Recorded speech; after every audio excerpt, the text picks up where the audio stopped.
Folks ask me in all my years writing these territories, what's the one story that stays with me?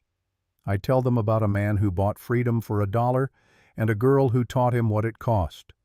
Now I've seen a lot in my time. Seen men kill for land they'd never work. Seen women bury children who never had a chance to grow.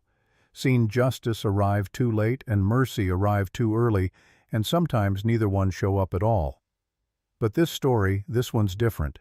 It taught me something about grace I never learned from any scripture. And it taught me that redemption don't come clean.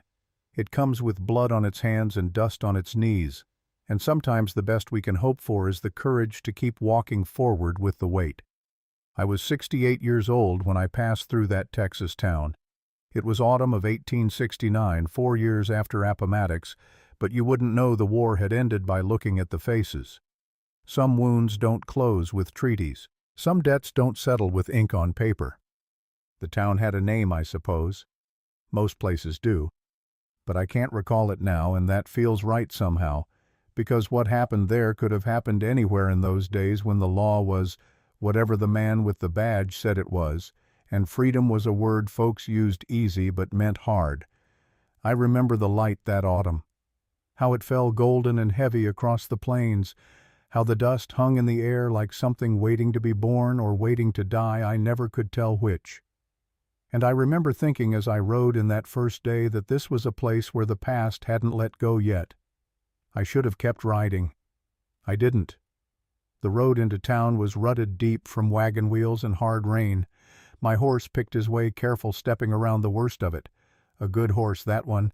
Better company than most men I'd met. It was late afternoon when I crested the rise and saw the buildings spread out below. Not much to look at. A main street with the usual markers of civilization trying to take root in hard ground. There was a church, though its paint was peeling. A saloon that looked more prosperous than the church, which told you something. A general store. A boarding house with laundry hanging limp in the still air. And at the far end of the street, a sheriff's office with bars on the windows. The first thing I noticed was how quiet it was. Not the good kind of quiet. Not the peace of a Sunday morning or the calm after a storm. This was the quiet of people holding their breath, of words swallowed before they could be spoken. I'd felt that kind of quiet before in towns where fear had put down roots. A few people moved along the boardwalk. They walked with their heads down, shoulders hunched, like they were expecting rain, even though the sky was clear. Nobody met my eyes as I rode past. That was the second thing I noticed. In most frontier towns, a stranger draws attention. Folks want to know who you are, what you want, whether you're bringing trouble or trade. But here people looked through me like I was already a ghost. I tied my horse outside the boarding house and stood there a moment, feeling the town breathe around me. The wind carried the smell of dust and horses, and something else. Something old and burned that made me think of autumn fires. A woman came out of the general store across the street. She was maybe 50, wearing black from neck to boots. A widow, I figured. The war had made plenty of those. She carried a small bundle wrapped in brown paper. She walked careful, like the ground might give way beneath her feet. I touched my hat. "Ma'am?" She stopped. Her eyes flicked to my face, then away. For a moment I thought she'd keep walking, but then something shifted in her expression, a decision made. "You're a preacher," she said. Not a question. "I am." "You planning to stay?" "Thought I'd preach Sunday if the church will have me." She looked at me, then really looked. Her eyes were gray as winter sky, and they'd seen things I couldn't imagine. "The church will have you," she said. "Whether you should stay is another question." "I don't follow, ma'am." She glanced down the street toward the sheriff's office. When she looked back, her voice was lower. "There's things happening in this town that ain't right. Things the law don't touch because the law's part of it." "What kind of things?" She shifted the bundle in her arms. "The kind a preacher might want to pray on before getting involved in." "I appreciate the warning." "Clara," she said. "Clara Brennan. Reverend Samuel Thorne." She nodded like she'd expected as much. "You look like a man who's seen his share of trouble, Reverend Thorne. But what's coming tomorrow?" She stopped herself. shook her head. I shouldn't have said anything. What's coming tomorrow, Mrs. Brennan? For a long moment she was silent. The wind picked up, rattling the dry leaves that had collected in the corners of the boardwalk. Somewhere down the street a dog barked once and went quiet. An auction, she said finally. Nothing unusual about an auction. This one is. I waited. She looked at me like she was weighing something, like she was deciding whether I was the kind of man who could hear truth and not turn away from it. They're selling people, Reverend. Not cattle, not horses. People. The words hung in the air between us. The war's over. I said, though, even as I spoke I knew how foolish it sounded. The war ended, Clara Brennan said. Slavery didn't. Not everywhere. Not for everyone. She started to walk away, then stopped. It happens in a barn 3 miles north of here. Tomorrow at dawn. If you're the praying kind, pray for the souls being sold. And pray for your own if you decide to witness it. Then she was gone, disappearing into her house with a door that closed soft as a whisper. I stood there in the fading light, listening to the town's silence. I should have mounted my horse and ridden out that very minute. But I've never been good at walking away from something that needs witnessing. I took a room at the boarding house. The woman who ran it was thin as a fence post and just as welcoming. She took my coin without comment and pointed me toward a room at the end of the hall. The room was clean enough, a narrow bed, a washstand, a chair by the window. I set my saddlebag down and stood at the window looking out at the street below. The sun was setting now, painting the buildings in shades of rust and gold. Beautiful light if you didn't look too close at what it was illuminating. I watched people move through their evening routines. A man sweeping the boardwalk in front of the general store, 2 boys chasing a hoop down the street, a woman carrying water from the town pump. Normal life on the surface. But I'd learned long ago that surfaces lie. I thought about what Clara Brennan had said. An auction. People being sold. 4 years after Lincoln signed the Emancipation Proclamation, 5 years after the war ended, and still this darkness persisted in hidden places. I'd heard rumors, of course. Every traveling preacher heard things. Whispers of labor camps where men worked for no wages. Stories of debt bondage that looked suspiciously like slavery with a new name. Tales of auctions held in secret where desperate people were sold to pay debts or punish crimes real or imagined. But hearing rumors and witnessing truth are different animals. I sat in that chair as night fell, watching the street empty. One by one, lights appeared in windows. The saloon stayed bright and loud. The church stayed dark. That told me what I needed to know about this town's priorities. Around midnight, I heard footsteps in the hall. They stopped outside my door. I waited, but whoever it was moved on without knocking. I didn't sleep much that night. Every time I closed my eyes, I saw Clara Brennan's face, heard her words. Pray for the souls being sold. When the first light of dawn touched the window, I was already dressed. I didn't know what I'd see when I rode north to that barn. Didn't know if I'd have the stomach to witness it or the courage to speak against it. But I knew I had to go, because that's the thing about being called to witness. It's not always comfortable. It's not always safe. But if good people turn away from evil because it's easier not to see, then evil wins by default.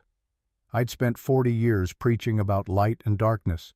Time to find out if my faith meant anything when the darkness was real. The town was just stirring when I led my horse out of the stable. A few early risers moved through the gray dawn light. They didn't look at me, and I didn't press them. I rode slow through the main street, giving people time to see me, giving myself time to decide if I really meant to do this. At the northern edge of town, I stopped at the general store. It was just opening. The same man I'd seen sweeping the night before was unlocking the door. "Morning," I said. He grunted something that might have been a greeting. "I'm looking for directions," I said. "Here there's a barn a few miles north." His hand froze on the door handle. He looked at me, then really looked. "You don't want to go there, mister." "Reverend," I said. "And maybe I don't. But I'm going anyway." He studied my face. Whatever he saw there made him sigh. 3 miles north. Follow the main road till you see a lightning-struck oak on the left. Path runs east from there through the scrub. Barn's about a quarter-mile in." "Much obliged." He opened the door, then turned back. "Reverend." "Yes." "You can't stop it. Nobody can. Best you can do is pray for them after." "Why can't it be stopped?" He looked down the street toward the sheriff's office. "Because the law's the one running it," he said. Then he went inside and closed the door. I sat on my horse watching the sky lighten, thinking about what I'd just heard. The law was running it, which meant this wasn't some outlaws operating in the shadows. This was sanctioned, official, protected. In that moment, I had a choice. I could ride back to the boarding house, pack my things, and leave this town to its sins. I could preach my Sunday sermon somewhere else in a place where the congregation didn't have blood on its hands. Or I could ride north. I rode north. The lightning-struck oak was right where the storekeeper said it would be. A massive tree split down the middle, dead on one side and stubbornly alive on the other. A good metaphor for the whole country in those days, half dead from war, half alive and fighting to stay that way. The path east was narrow, barely more than a wagon track through dry grass and scrub brush. My horse didn't like it. He kept tossing his head ears flat. Animals know things we don't. They can smell fear and violence the way we smell rain coming. I let him pick his way careful. No hurry. Whatever was waiting in that barn would wait. The sun was up now, but it hadn't burned off the morning chill. My breath came out in small clouds. The only sound was the creak of my saddle and the soft thud of hooves on packed earth. Then I heard voices. They drifted through the scrub, muted but distinct. Men's voices, mostly rough and casual. The kind of talk that happens when people gather for business. I came around a bend, and there it was. The barn. It was bigger than I expected. A weathered structure that might have held hay and livestock once before it became something else. Before it became a place where human beings were traded like commodities. Wagons were parked around it, maybe a dozen. Some fancy, some plain. Rich men and poor men both, I figured. Evil don't discriminate by class. Men stood in clusters, smoking and talking. They looked normal. That was the thing that struck me hardest. They looked like men you'd pass on any street in any town. Farmers and merchants and maybe a lawyer or two. Not monsters. Just men who'd made peace with monstrous things. I dismounted and tied my horse to a low branch. He nickered softly, unhappy. "I know," I told him. "I don't like it either." I walked toward the barn. A few men glanced at me, taking in my plain clothes and the worn Bible I carried. They dismissed me quick. A preacher was no threat, just another witness to their commerce. The barn doors were open. Inside I could see shadows moving, hear the murmur of more voices, and underneath that a sound that made my stomach turn. Chains, the soft clink of metal on metal, the sound of people bound. I stepped inside. It took a moment for my eyes to adjust to the dim light. When they did, I wished they hadn't. The barn had been arranged like a theater. Bales of hay formed rough seating on three sides. In the center, a wooden platform stood elevated about 3 feet off the ground. A man stood on it, thumbs hooked in his vest pockets, grinning like he was about to sell prize livestock. The auctioneer. And to the side in the shadows I saw them, the people being sold. There were maybe 8 or 10. Men mostly, but a few women. One elderly couple clinging to each other. All of them had their hands bound. All of them wore the same expression, a kind of emptiness, like they'd gone somewhere deep inside themselves, where the world couldn't reach. I'd seen that look before, on soldiers after battle, on refugees fleeing burned homes. It's the look of people who've survived so much that survival itself has become a kind of dying. I found a spot near the back and sat down on a hay bale. My hands were shaking, so I folded them around my Bible and prayed for them to steady. Clara Brennan had been right to warn me. Some things, once you've witnessed them, you can never unsee. The barn filled up as the sun climbed higher. Maybe 40-50 men total. They settled onto the hay bales, talking and laughing like they were at a horse auction or a county fair. I recognized a few faces from town. The man who ran the boarding house. A shopkeeper I'd passed on the street. Normal men doing monstrous business. At the front of the crowd I saw a man in a fine coat and a badge on his chest. The sheriff. He was maybe 50 with silver hair and a face that looked like it smiled easy, the kind of face that made you want to trust him. That's what made him dangerous. He was talking to two younger men deputies maybe, and they were laughing at something he'd said, having a grand time. My stomach twisted. Clara had been right. The law was running this. "Gentlemen," the auctioneer's voice cut through the chatter. "Let's get started. You all know the rules. Cash only, no returns. And what happens in this barn stays in this barn." A few men chuckled at that, like it was all just good fun.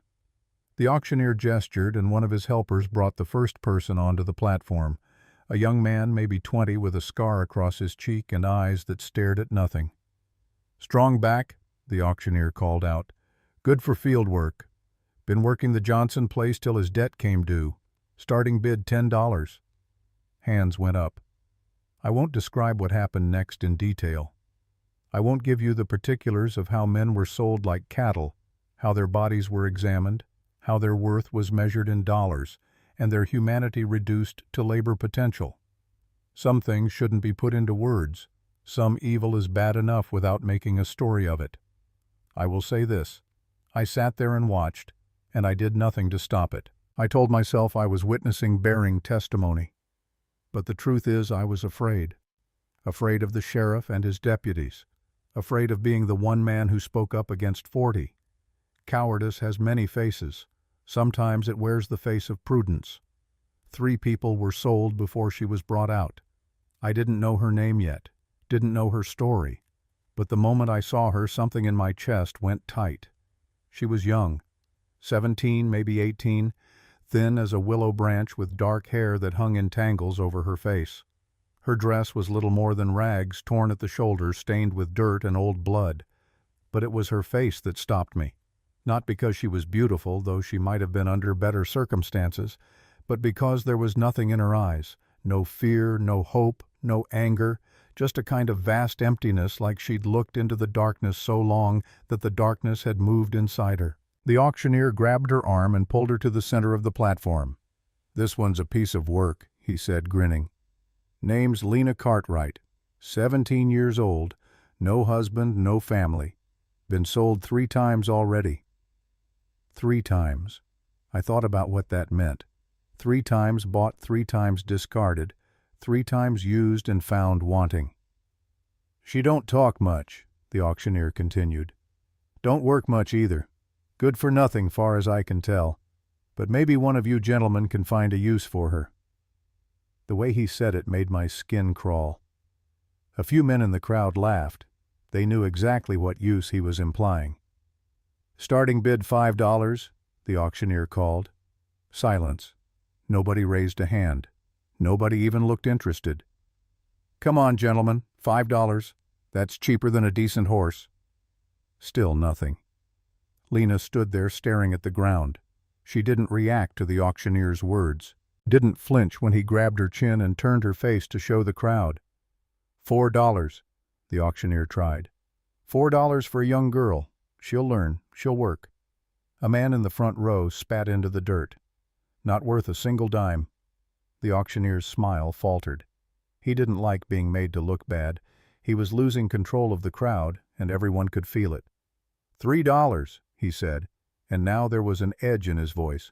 "Come on, somebody." The silence stretched out. Uncomfortable now. Even in a place like this, there were rules. There was a rhythm.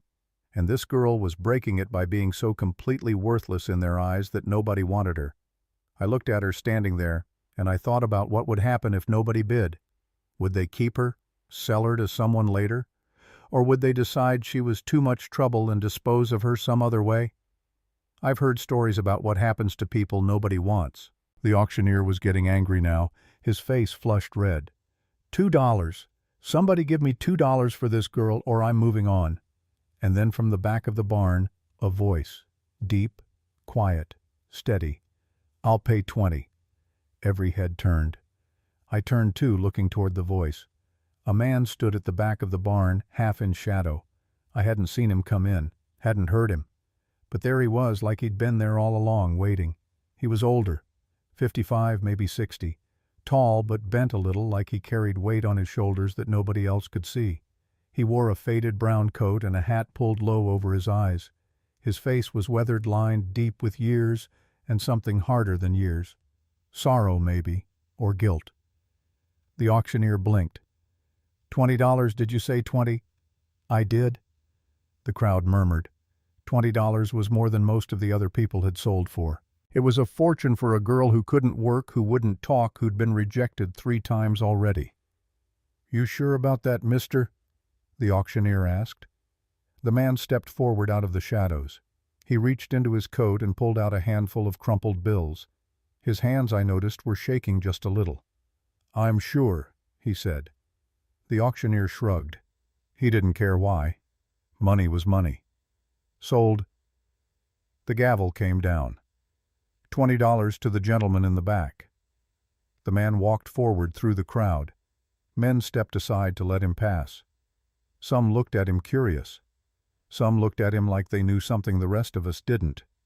He climbed onto the platform and approached the girl. She didn't move, didn't look up, just stood there like a statue waiting for whatever came next. The man reached out slowly, carefully, like you'd approach a wounded animal. He took off his hat. That's when I saw his face clearly for the first time. It was a hard face, a face that had seen violence and loss. But there was something else in it too, something that made me lean forward, watching close. When he looked at the girl, his expression changed. Softened maybe, or broke just a little. And then I saw it. His eyes dropped to her wrist, to the place where her sleeve had torn, exposing her skin.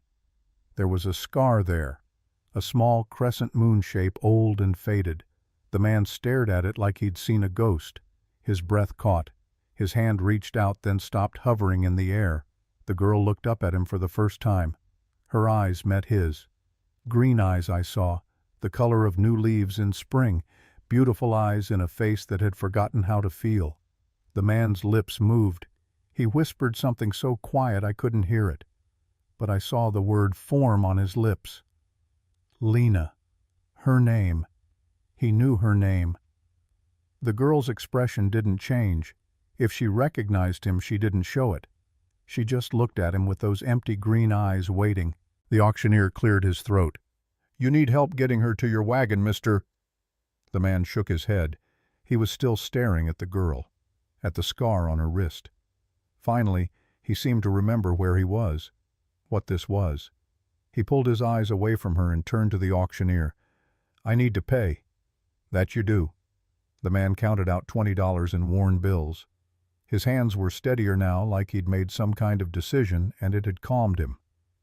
The auctioneer took the money, counted it twice, and nodded. She's yours. Fair and legal. The man turned back to the girl. He reached into his pocket and pulled out a small key. Your hands, he said softly. She held them out, wrists together. The chains binding them were rusty old. He fitted the key to the lock and turned it. The chains fell away with a sound like breaking glass. The girl looked at her free hands like she didn't recognize them. Come on, the man said. Let's go. He started to walk toward the barn door. After a moment, the girl followed. She moved like someone in a dream, one foot in front of the other, mechanical. I watched them go. The man who'd paid $20 for a girl nobody wanted. The girl with the scar on her wrist and nothing in her eyes. And I thought, there's a story here. I didn't know what it was yet. Didn't know how it would end. But I knew I couldn't walk away from it. Outside, the man led the girl toward a wagon at the edge of the clearing. An old wagon, weathered gray, pulled by 2 horses that looked as tired as their owner. He helped her up into the seat. Gentle, careful, like she might break. She sat there, hands in her lap, staring at nothing. The man climbed up beside her. He picked up the reins, then paused. He turned and looked back at the barn. I was standing in the doorway, watching. Our eyes met. For a long moment we just looked at each other. 2 men, strangers, connected by the accident of witnessing the same terrible thing. Then he nodded. Once. Slow. I nodded back. He turned away and snapped the reins. The wagon pulled forward, wheels creaking. The girl sat beside him, silent and still. I watched them disappear down the path heading south. Back toward town, maybe, or beyond it. I couldn't tell. Behind me, the auction continued. Another person was brought to the platform, another life reduced to dollars and deals. But I couldn't watch anymore. I walked to my horse and mounted up. My hands were shaking again. My stomach felt like I'd swallowed stones. Clara Brennan had warned me, told me to pray for the souls being sold. I'd witnessed what she meant me to see, borne testimony to evil done in the light of day. But I knew even then that witnessing wasn't enough. Testimony without action is just another form of silence.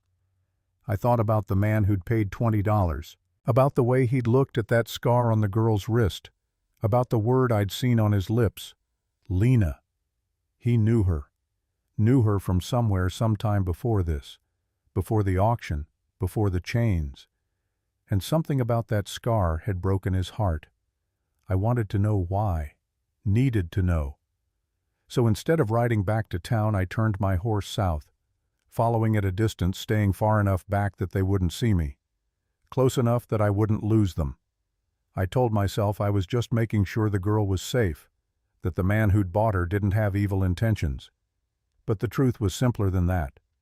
I'd spent 40 years preaching about redemption and forgiveness and the possibility of grace in a fallen world.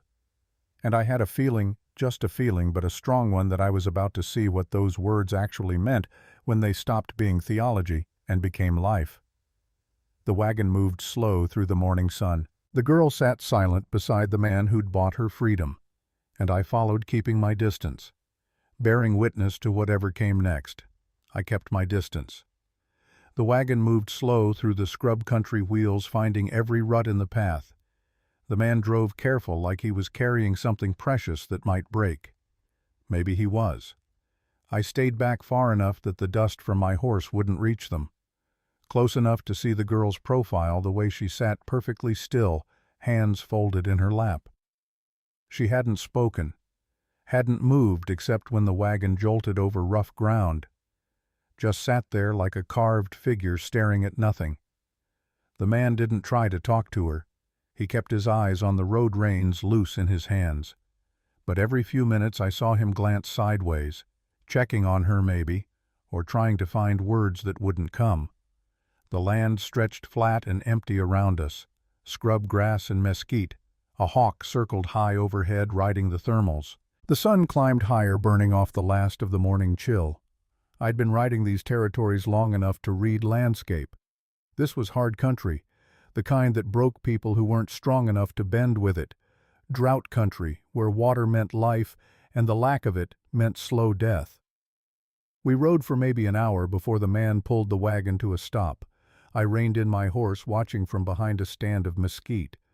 The man climbed down from the wagon. He reached into his coat and pulled out something small. A key, I thought, the same one he'd used on her chains. He walked to the back of the wagon and opened a lockbox.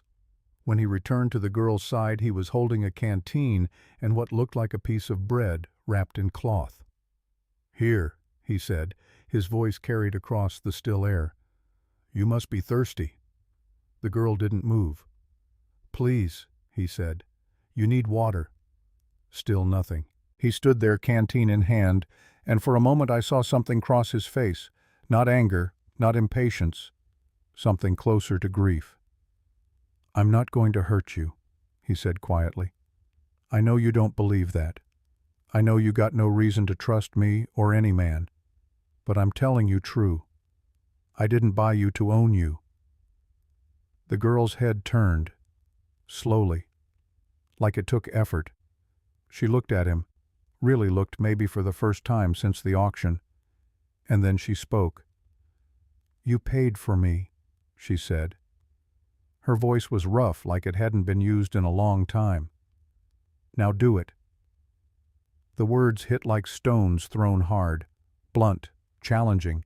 Not a plea, not surrender, a dare. "Do what you paid for. Show me what kind of man you are." I saw the man flinch, saw the canteen shake in his hand. "No," he said. His voice was steady, but barely. "That's not what this is." "Then what is it?" He didn't answer right away. He just stood there looking at this girl who'd been sold 3 times before and was daring him to be the 4th monster in a line of monsters. Finally, he set the canteen and bread on the wagon seat beside her. "It's water," he said, "and food. Nothing more, nothing less." He walked away from the wagon, put maybe 20 feet between them. Then he turned and stood with his back to her, giving her space, giving her the illusion of privacy at least. I watched the girl, saw her look at the canteen, at the bread, at the man's back, saw her calculate, weighing hunger and thirst against whatever trap she thought this might be. She reached for the canteen. Her hand trembled. She took one sip. Just one. Like she was testing for poison. When nothing happened, she drank longer. 3, 4 swallows. Then she set it down and picked up the bread. She ate it in small bites, watching the man the whole time, watching for the moment he'd turn around and demand payment for his kindness. He didn't turn around. He just stood there looking out at the empty land. When she finished eating, she wiped her mouth with the back of her hand. "Why?" she asked. The man was quiet for a long moment.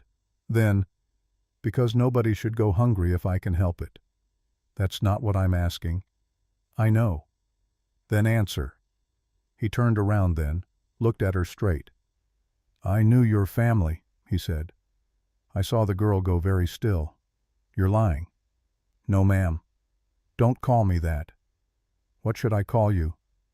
"Nothing. I'm nobody." That's what the man at the auction said. The man shook his head. "Your name is Lena Cartwright. Your father was Robert Cartwright. Your mother was Mary. You had a brother named Thomas, and he could whistle any bird call you named." The girl, Lena, stared at him. Her face had gone white. "How do you know that—" "I told you. I knew your family." "They're dead." "I know. I'm sorry." "Sorry doesn't bring them back." "No, it doesn't." Lena looked at him with those empty green eyes. "Who are you?" "My name's Grant McCabe." I saw recognition flicker across her face. Just for a second. Then it was gone, buried under that careful blankness. But she'd known the name. I was sure of it. "I don't remember you," she said. Grant McCabe nodded. "It's been a long time. You were just a child." "I'm still nobody." "You're somebody to me." "Why?" "Because you feel guilty. Because you think buying me makes you some kind of savior." Grant McCabe flinched again. Every word she spoke hit him like a physical blow. "No," he said. "I don't think that." "Then what?" He was quiet for a long time. The sun beat down. A dust devil spun across the road and dissolved into nothing. "I think I owe your family a debt I can never repay," he said finally. "But I'm going to try anyway." Lena laughed. It was a harsh sound, bitter as alkali water. "You want to pay a debt? Then let me go. Right here. Right now." Grant McCabe looked at her. "Where would you go?" "Anywhere. Nowhere. What does it matter?" "It matters because there's men out there who'd do worse than what you're afraid I'll do. At least at my place you'll have food, shelter, a bed that's yours alone." "Nothing's mine alone. Not anymore." "It will be. I'm giving you my word." "Words don't mean much."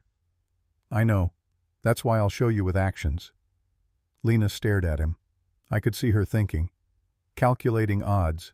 She'd survived this long by being smart, by reading men and situations. She was reading him now. "You'll try to use me," she said. "Maybe not today. Maybe not tomorrow. But eventually." "No. All men do. Not this man." She studied his face, looking for the lie, the crack in the facade. Whatever she saw there, it didn't satisfy her. But it didn't damn him either. "How far to your place?" she asked. "Another hour." She nodded, picked up the canteen and took another drink. When she was done, she looked at him. "I'll come," she said. "But the first time you touch me wrong, I'll kill you. I don't care what happens to me after." Grant McCabe nodded slowly. "That's fair." He climbed back onto the wagon. She moved slightly away from him, pressing against the far side of the seat, keeping distance between them. He snapped the reins. The wagon rolled forward, and I followed this man and this girl who'd made some kind of wary truce built on water and bread and words that might or might not be true. We reached the ranch just past noon. It wasn't much. A small cabin weathered gray with a porch that sagged on one end, a barn that looked like it was held together by hope and habit, a corral with a few horses, some chickens scratching in the dirt, the kind of place a man scrapes by on, not prosperous, not poor, just existing day by day. Grant pulled the wagon up near the cabin. He climbed down and tied the horses. Lena sat in the wagon looking at the place. Her face showed nothing. "This is it," Grant said. "Not much I know, but it's safe." Lena climbed down on her own. Didn't wait for help. She stood in the dust, arms wrapped around herself despite the heat. Grant opened the cabin door.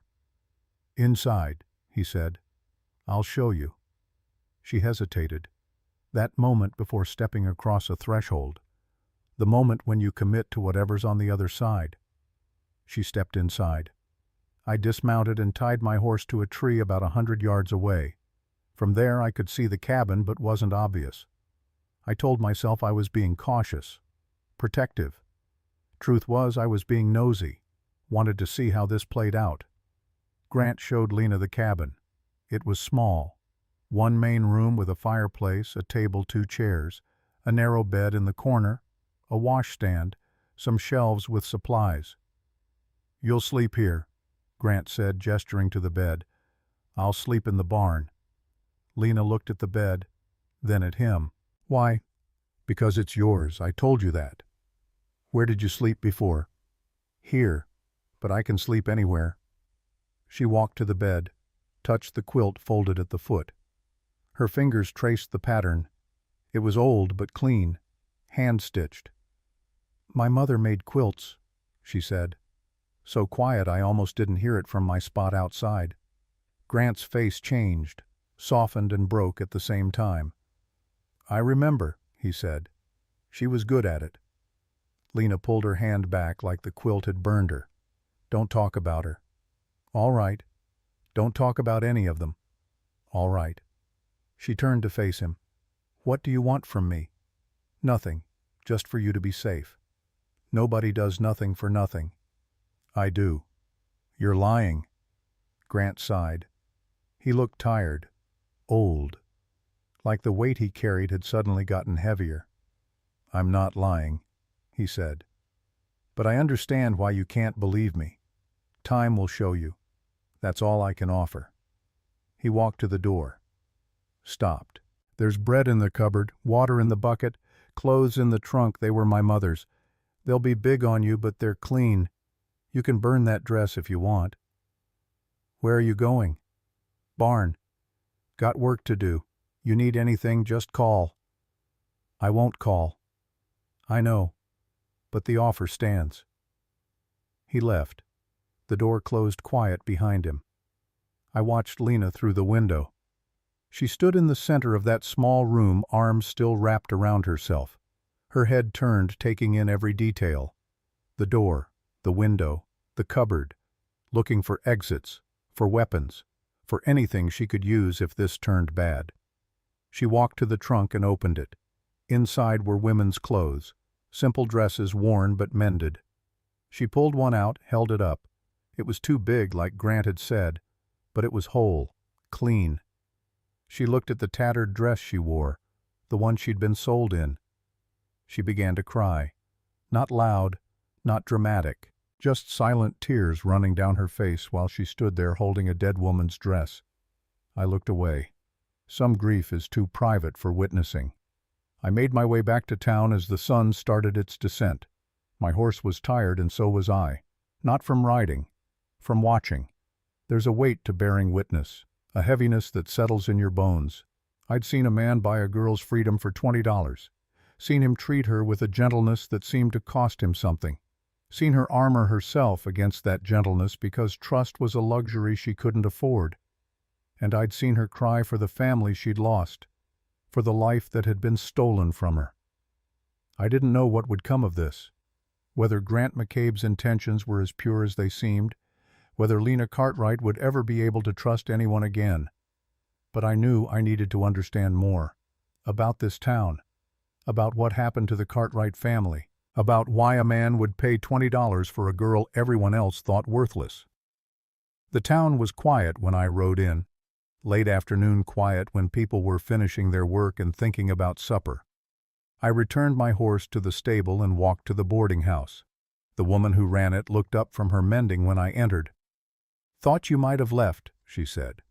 "Not yet. You go where I think you went this morning." "I did." She shook her head. "Nothing good comes from witnessing that." "Maybe not, but somebody ought to." She went back to her mending. I went to my room.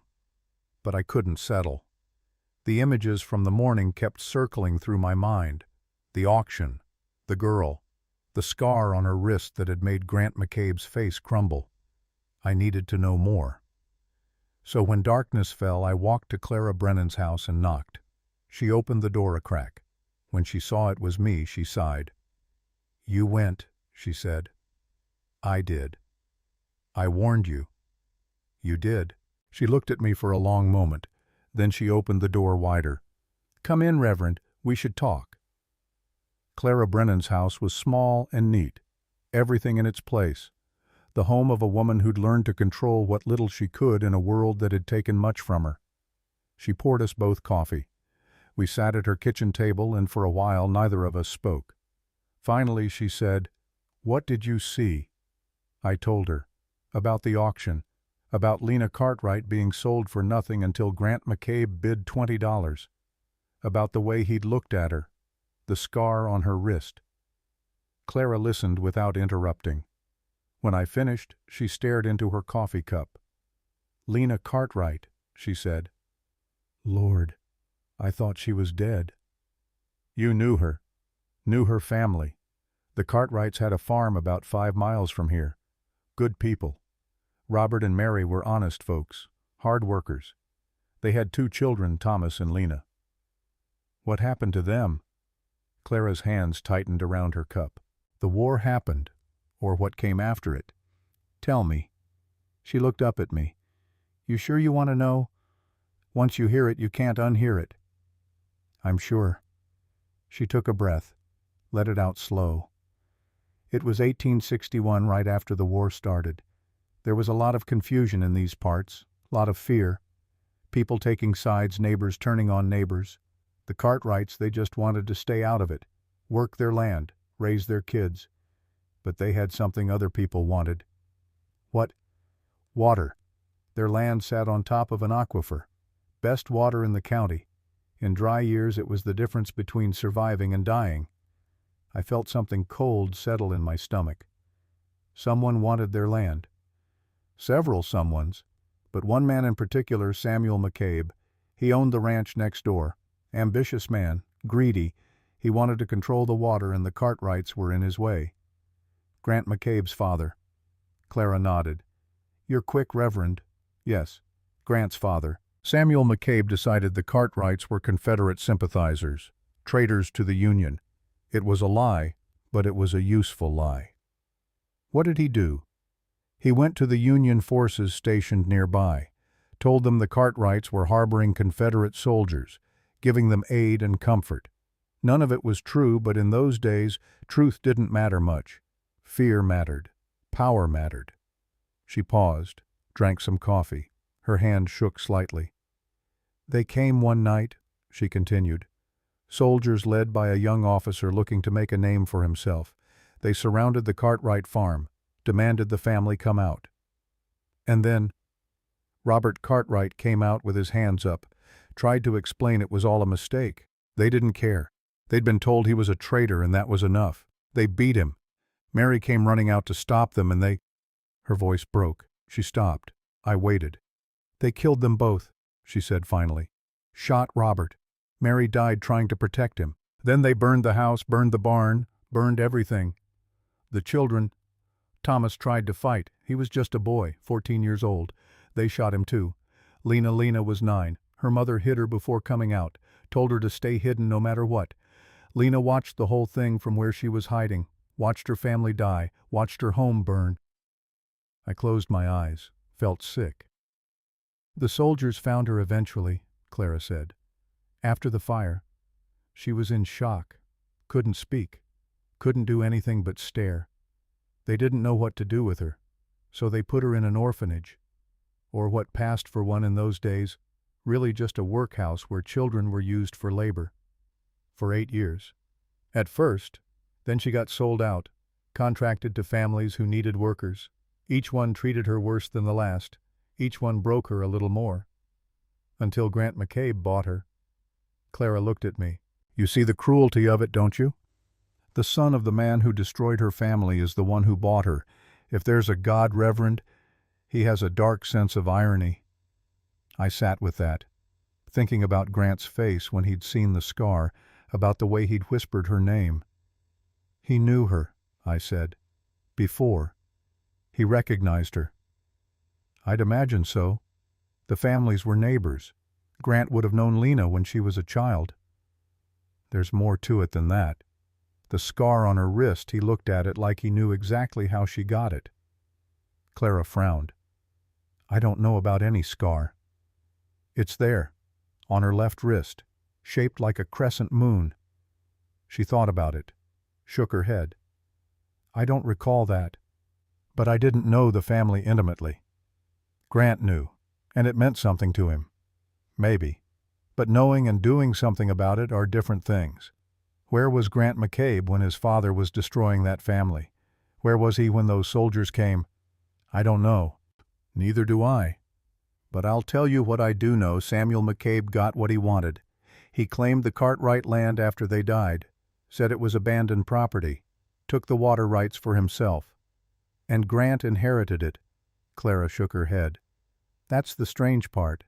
Samuel died 5 years ago, bitter and angry from what I heard. But he didn't die owning the Cartwright land. Who owns it now? She looked at me. Sheriff Dalton Reeves. He bought it from Samuel McCabe a year before Samuel died, for a fraction of what it was worth. I felt pieces clicking together. Not a full picture yet, but the edges of something. The sheriff led the raid, didn't he? Clara nodded. He wasn't sheriff then, just a young lieutenant looking to prove himself. But yes, he led the soldiers that night. He's the one who gave the orders to burn everything. And now he owns the land he helped steal. Now he owns it, and he's made himself rich off that water. Half the farmers in this county pay him for access to it. He controls who drinks and who doesn't, who lives and who dies. I thought about the man I'd seen at the auction, silver-haired, smiling, the kind of face that made you want to trust him, a face that hid a killer. Does Lena know? I asked. About Dalton. I don't know what she knows. She was just a child when it happened. Maybe she remembers. Maybe she's blocked it all out. Trauma does strange things to memory. And Grant? Does he know about Dalton? Clara looked at me like I was being slow. Reverend Grant McCabe and Dalton Reeves grew up together. They were friends, went to war together. If anyone knows what Dalton did that night, it's Grant. I left Clara's house with my head spinning. The pieces were coming together, but they made a picture I didn't want to see. Grant McCabe's father had arranged the destruction of the Cartwright family. The sheriff, Grant's childhood friend, had led the raid. And Grant himself had been, what, complicit a witness. An innocent bystander I didn't know, but I knew he carried guilt like a man carries a physical wound, something that never quite heals. I walked through the dark streets. The town was quiet now, a few lights in windows, the saloon still loud with voices and piano music. I thought about Lena alone in that cabin, surrounded by the possessions of a dead woman, wearing clothes that belonged to Grant's mother. Did she know where she was? Did she understand that the land she was standing on had been stolen from her family? And Grant, what was he thinking right now? Was he in that barn, unable to sleep, knowing that the girl he'd bought was the daughter of people his family had destroyed? The weight of it was crushing. I could feel it, and I was just a witness. What must it feel like to carry it firsthand? I was so lost in thought that I almost didn't see the man until I nearly walked into him. "Careful there, friend." I looked up. It was the sheriff, Dalton Reeves. Up close, he was even more imposing than he'd been at the auction. Tall, broad-shouldered, that smile still on his face, but his eyes were cold. "Sheriff," I said. "Sorry. Wasn't watching where I was going. Happens to us all. You're the preacher, aren't you, new in town?" "Reverend Samuel Thorne, passing through." "Passing through?" He said it like he didn't quite believe me. "You staying for Sunday service?" "That's my plan." "Good. We could use some spiritual guidance around here." The way he said it made it clear he was mocking me, mocking the whole idea of spiritual guidance. "I do what I can," I said. He studied me. "You wouldn't have been at that barn this morning, would you?" My heart kicked against my ribs, but I kept my face calm. "I was." "Thought so. I remember faces. You were sitting in the back. Looked mighty uncomfortable." "It was uncomfortable." He laughed. "I suppose it would be for a man of God. But it's legal, you understand. All above board. These are debtor sales, people who owe what they can't pay. It's a kindness, really, giving them a chance to work off their obligations." "That's one way to see it." "It's the only way to see it. The war's over, Reverend. Slavery's done. This is just commerce, supply and demand. And the girl who was sold Lena Cartwright, what did she owe?" Something flickered in Dalton's eyes, just for a second. Then it was gone. "You asking about her specifically?" "Just curious." "Curiosity can be dangerous." "So I've heard." We stood there, two men sizing each other up in the darkness. I could feel the threat coming off him like heat. "The Cartwright girl," he said slowly, "is nobody's concern. She's been sold. That's the end of it." "To Grant McCabe." Dalton's smile faded. "You know Grant?" "Met him this morning. Seemed like a decent man." "Grant's a lot of things. Decent's one of them, I suppose. Also foolish. Also burdened by a conscience that won't let him rest." "You know him well." "Better than most. We go back a long way, Grant and I. Fought in the war together. Survived things that would have killed lesser men." "Must make you good friends." Dalton's smile came back, but it was colder now. "We were brothers once," he said. "Now we're just two men who remember when we were younger. Happens to everyone, doesn't it? You grow up, you grow apart. You learn that the people you thought you knew are strangers after all." He tipped his hat. "Good evening, Reverend. Enjoy your stay in our town. But don't stay too long. Strangers who ask too many questions tend to find answers they don't like." He walked away, boots echoing on the wooden boardwalk. I stood there breathing hard, feeling like I'd just had a knife pressed to my throat without seeing the blade. Dalton Reeves knew I'd been asking questions, knew I'd connected Lena to Grant, and he wanted me to know that he knew. It was a warning. Quiet, polite, but clear as Sunday morning. I walked back to the boarding house, locked my door, sat on the bed, and I thought, this is going to get worse before it gets better. The next morning I rode out to Grant's ranch. I told myself I was just checking on the girl, making sure she was safe. But truth was, I needed to talk to Grant, needed to understand what he was doing and why. The ranch looked the same as it had the day before, quiet, worn, a place where a man lived but didn't thrive. I tied my horse and walked toward the cabin. Before I could knock, the door opened. Lena stood there. She'd changed clothes, wore one of the dresses from the trunk.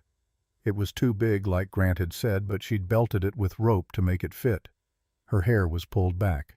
Her face was clean. She looked different, still wary, still guarded, but not quite as empty as before. "You're the preacher," she said. "Reverend Thorne. I was at the auction." "I remember. I wanted to see how you were settling in." She looked at me, through me maybe. "Why?" "Because I care what happens to you." "You don't know me. Doesn't mean I can't care." She studied my face, looking for the angle, the hidden motive. "Grant's in the barn," she said finally, "if you want to talk to him." "Actually, I wanted to talk to you." That surprised her. Why? Because you're the one who matters here, not him. She blinked, like nobody had said something like that to her in a long time, maybe ever. Come in, she said. I followed her into the cabin. It was tidy. The bed was made. The dishes were washed. She'd been working. She sat at the table, gestured for me to sit across from her. He hasn't touched me, she said, like she needed to establish that first. He sleeps in the barn, gives me the cabin, brings me food, doesn't ask for anything. Do you believe that will last? No, but I'm grateful for it while it does. What will you do if it doesn't? She reached under the table. When her hand came back up, it was holding a knife, not a large one, a paring knife from the kitchen, but in the right hands it would do. This, she said. I nodded. Smart. She seemed surprised that I approved. You're not going to tell me to trust in God's plan. God's plan and human evil aren't mutually exclusive. You do what you need to survive. She set the knife on the table. You're different from other preachers I've met.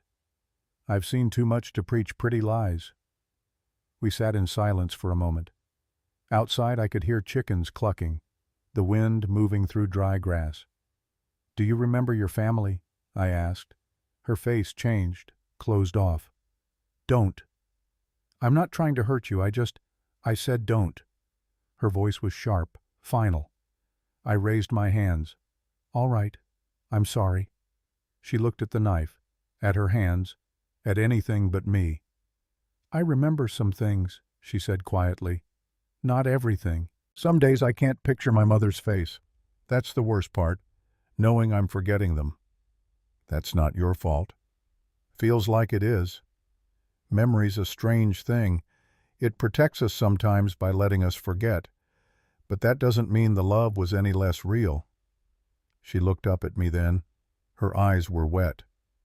Grant says he knew them. My family. He did. The families were neighbors. He knew them and did nothing when they died. It wasn't a question, but I answered anyway. I don't know what he did or didn't do, but I know he carries it like a wound. Good. He should. There was anger in her voice now. Real anger, not the empty defiance from before. Anger meant she was feeling something. That was progress in its own way. What will you do? I asked. Stay here. For now, until I figure out where to go. You could go anywhere. Start fresh. She laughed. Bitter. With what I have nothing. No money. No family. No skills except surviving. Where exactly do you think I can go? She had a point. I could help, I said. Find you a position somewhere. A family that needs... No. The word was flat. Absolute. No more families. No more being sold or given or placed. I stay here because at least Grant doesn't pretend it's for my own good. I understood. She'd been passed around enough. At least here the terms were clear. If you need anything, I said, if you're in danger or need help, I won't ask for it. I know, but the offer stands. I stood to leave. She stood too. Reverend, yes. Why do you care? Really? I thought about how to answer that. How to explain that bearing witness creates obligation.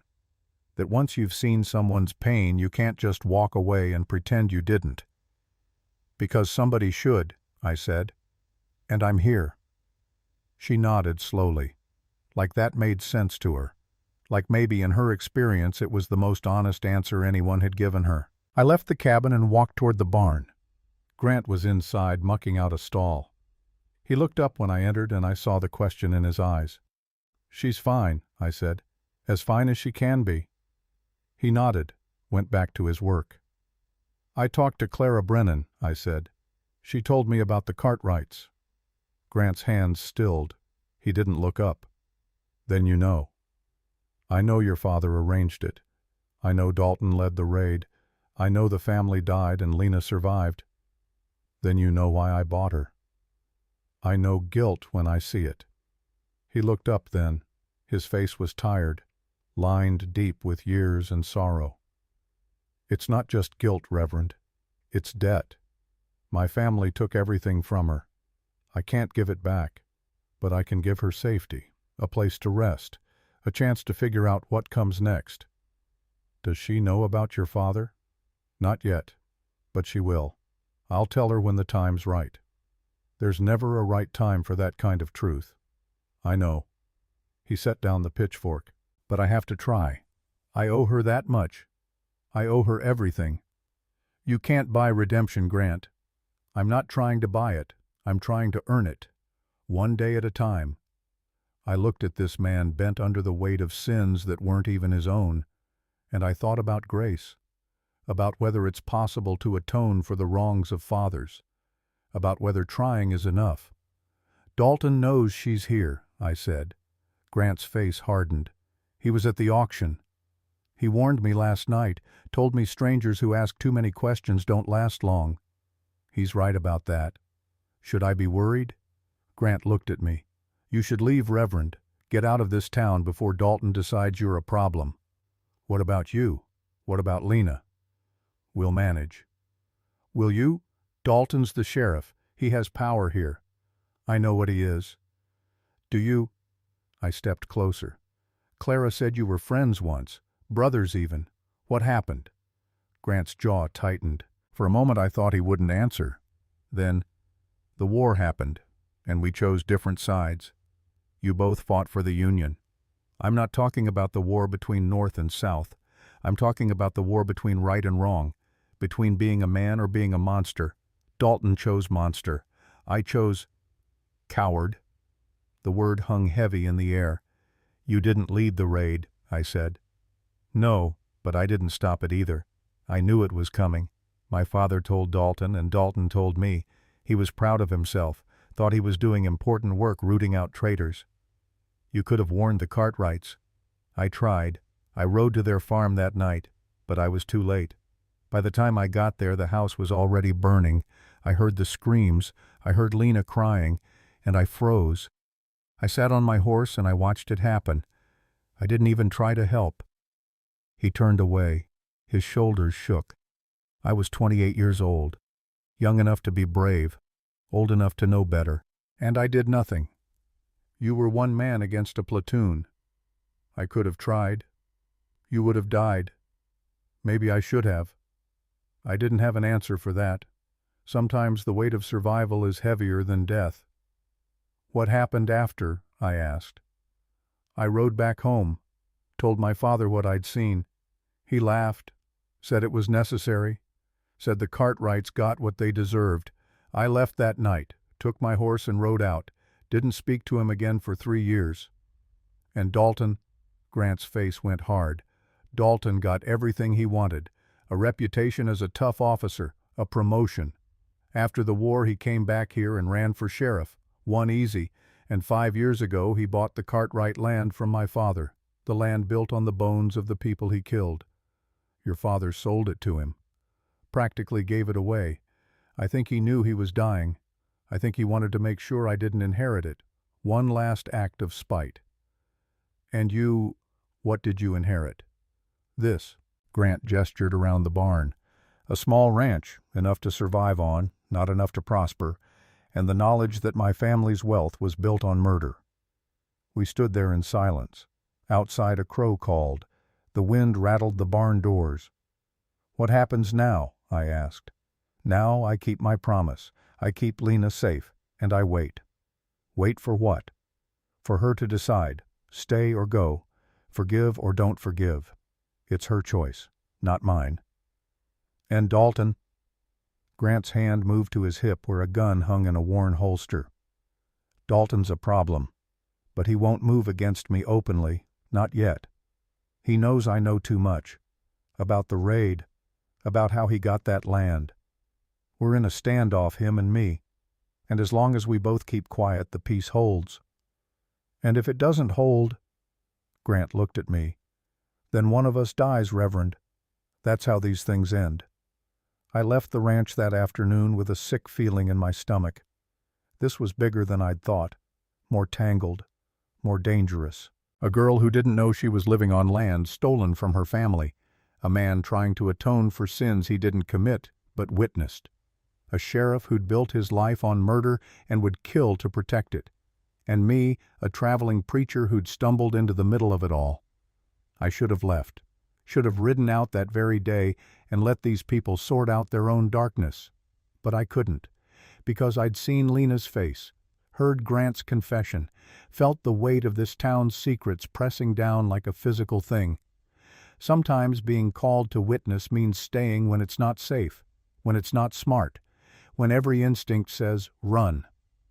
I went back to the boarding house, sat in my room, prayed for wisdom, for courage, for the right words when the time came, and for Lena and Grant, two people trying to survive in a world that wanted them both destroyed for different reasons.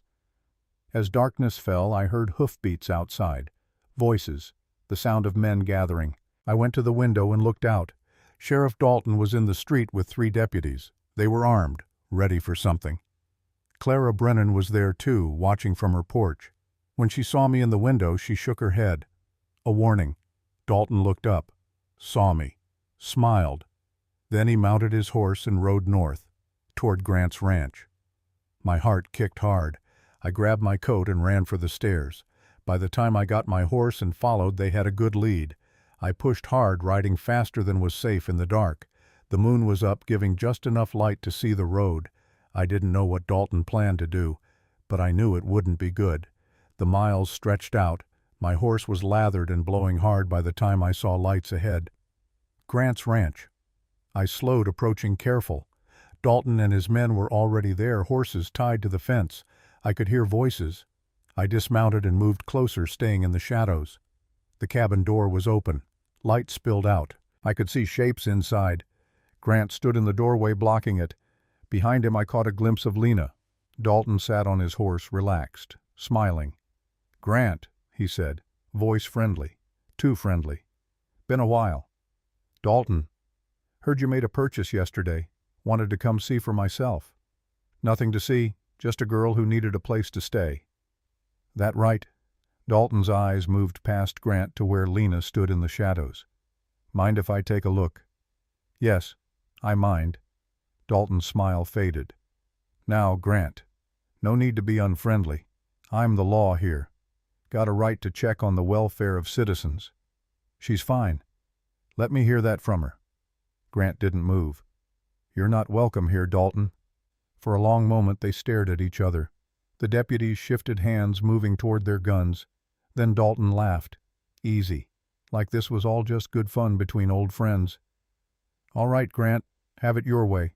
But I'll be keeping an eye on you, both of you." He reached into his pocket and pulled something out. A single bullet. He tossed it and it landed on the fence post between them. "A reminder," he said softly. "Some ghosts don't stay buried." He turned his horse. His deputies followed. They rode off into the night, leaving that bullet gleaming in the moonlight. I watched Grant, saw him stand there rigid until the hoofbeats faded. Then he picked up the bullet, looked at it. His hand was shaking. Lena appeared beside him. "What does he want?" "Nothing good." "Who is he?" Grant turned to her, and I saw in that moment that he was going to tell her, going to give her the truth she deserved even if it destroyed him. "His name is Dalton Reeves," Grant said. "He's the sheriff, and 8 years ago he led the soldiers who killed your family." Lena went very still. "And you knew," she said, voice flat, dead. "Yes." "You knew him. You knew what he did." "Yes." "And you didn't tell me." "I was going to, I swear. I just—" She stepped back, away from him. Her face had gone white. "Get away from me." "Lena, I said get away." She turned and ran. Not into the cabin, into the darkness. Running blind, stumbling, desperate to get away from the man who'd just shattered what little trust she'd built. Grant started after her, then stopped. Knew it was useless. Knew she needed space. He stood there, the bullet in his hand, watching her disappear into the night. And I stepped out of the shadows. "Reverend," he said. Not surprised, like he'd known I was there all along. "She needs time," I said. "I know." "Will she come back?" "I don't know." We stood there, two men, watching the darkness where Lena had vanished. And I thought, this is how it starts. How the past comes for you, not all at once, but in pieces. A visit, a bullet, a truth that can't be unsaid. The night was cold. The wind was rising. Somewhere in the distance I heard a coyote howl, and closer, much closer, I heard something that might have been crying or might have been the wind. But I knew it wasn't the wind. Lena came back an hour before dawn. I'd stayed at the ranch that night. Grant hadn't asked me to, but he hadn't asked me to leave either. We'd sat on his porch in silence, watching the darkness, listening for footsteps that didn't come. Around midnight, Grant had finally spoken. "She's survived worse than this." "Doesn't make it easier," I'd said. "No, it doesn't." He'd gone to the barn after that. I'd stayed on the porch, wrapped in a blanket Grant had given me, dozing in fits and starts. When I heard the footsteps soft on packed earth, I was awake in an instant. She came out of the darkness like a ghost. Her dress was torn at the hem, her hair was wild, her hands were scratched and bleeding from scrambling through brush. But she was walking steady, head up, eyes clear.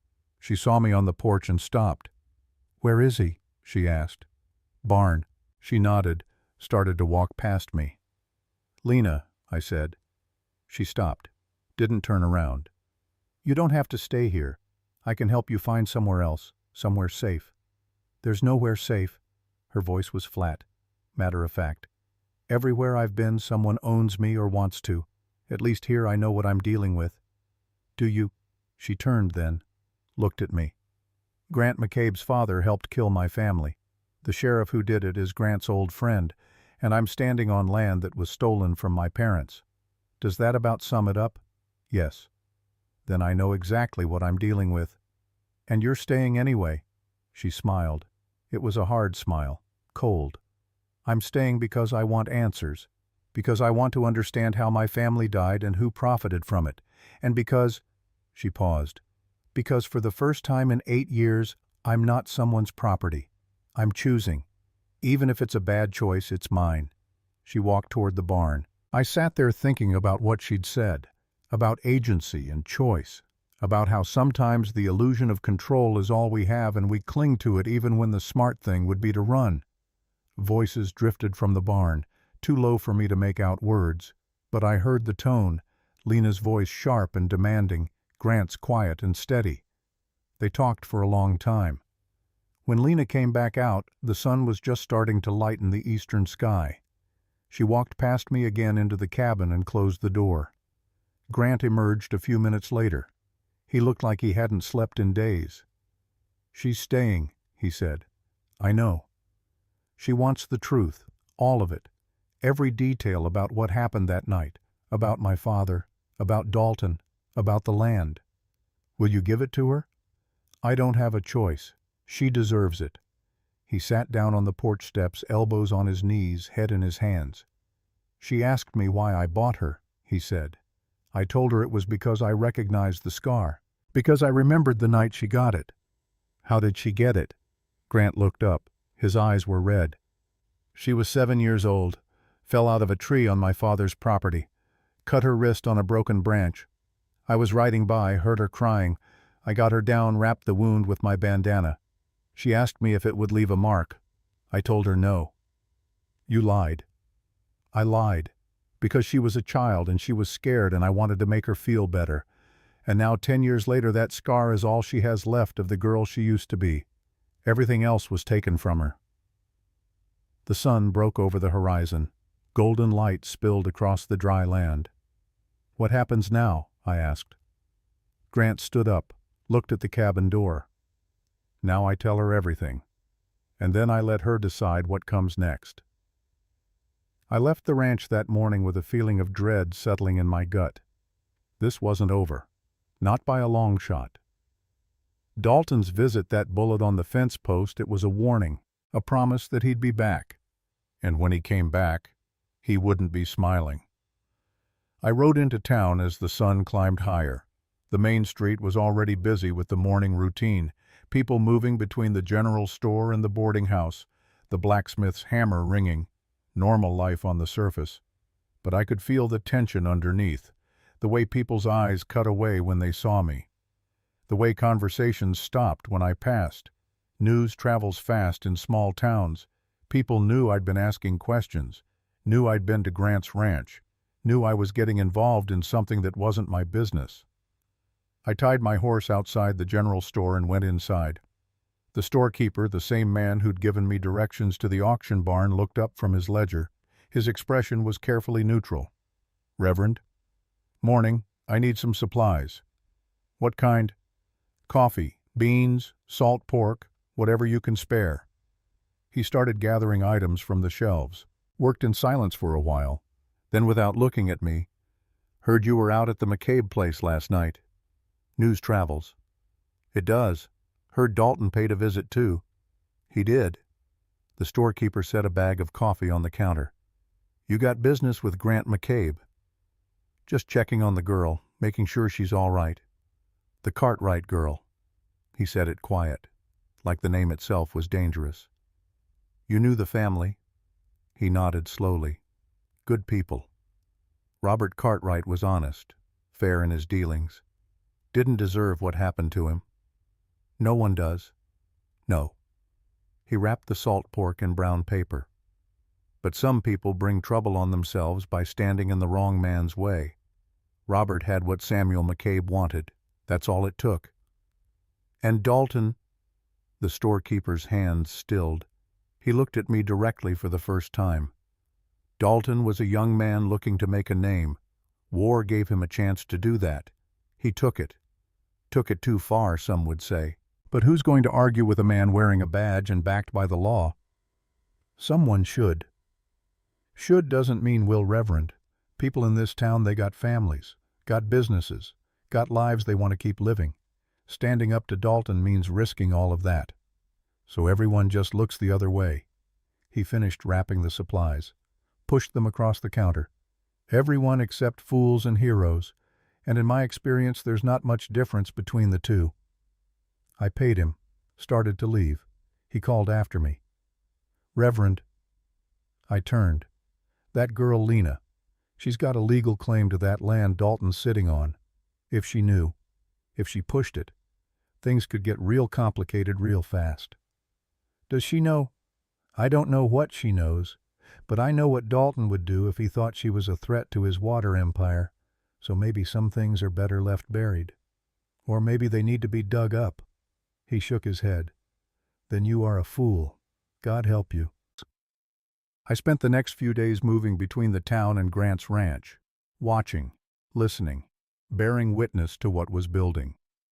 At the ranch I saw Lena and Grant settle into a wary routine.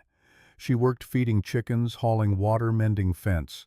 He worked tending horses, repairing the barn, trying to stay out of her way. They barely spoke, but there was a kind of understanding forming.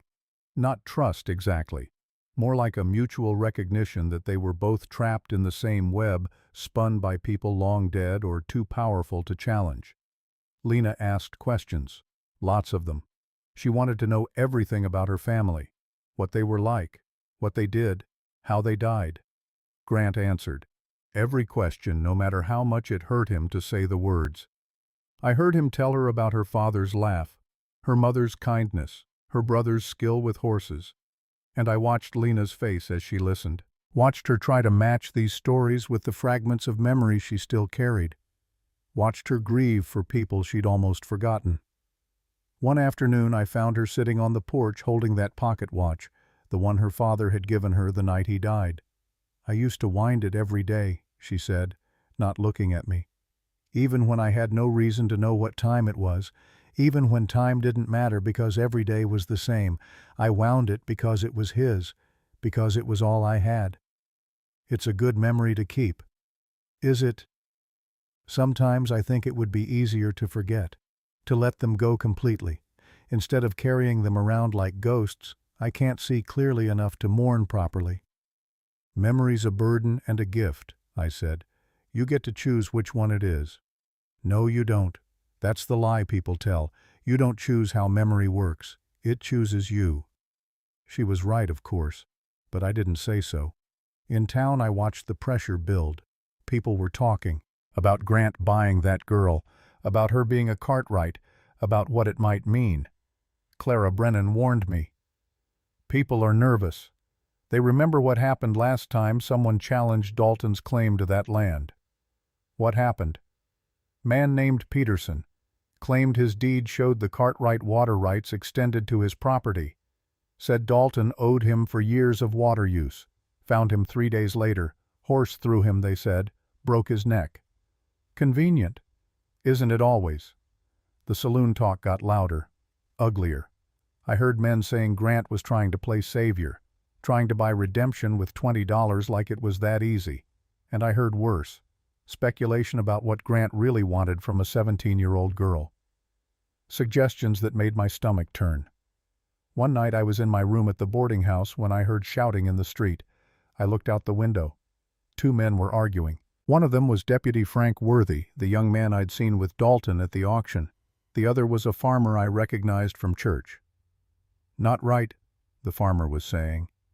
"You know it's not right." "I don't make the laws," Frank said.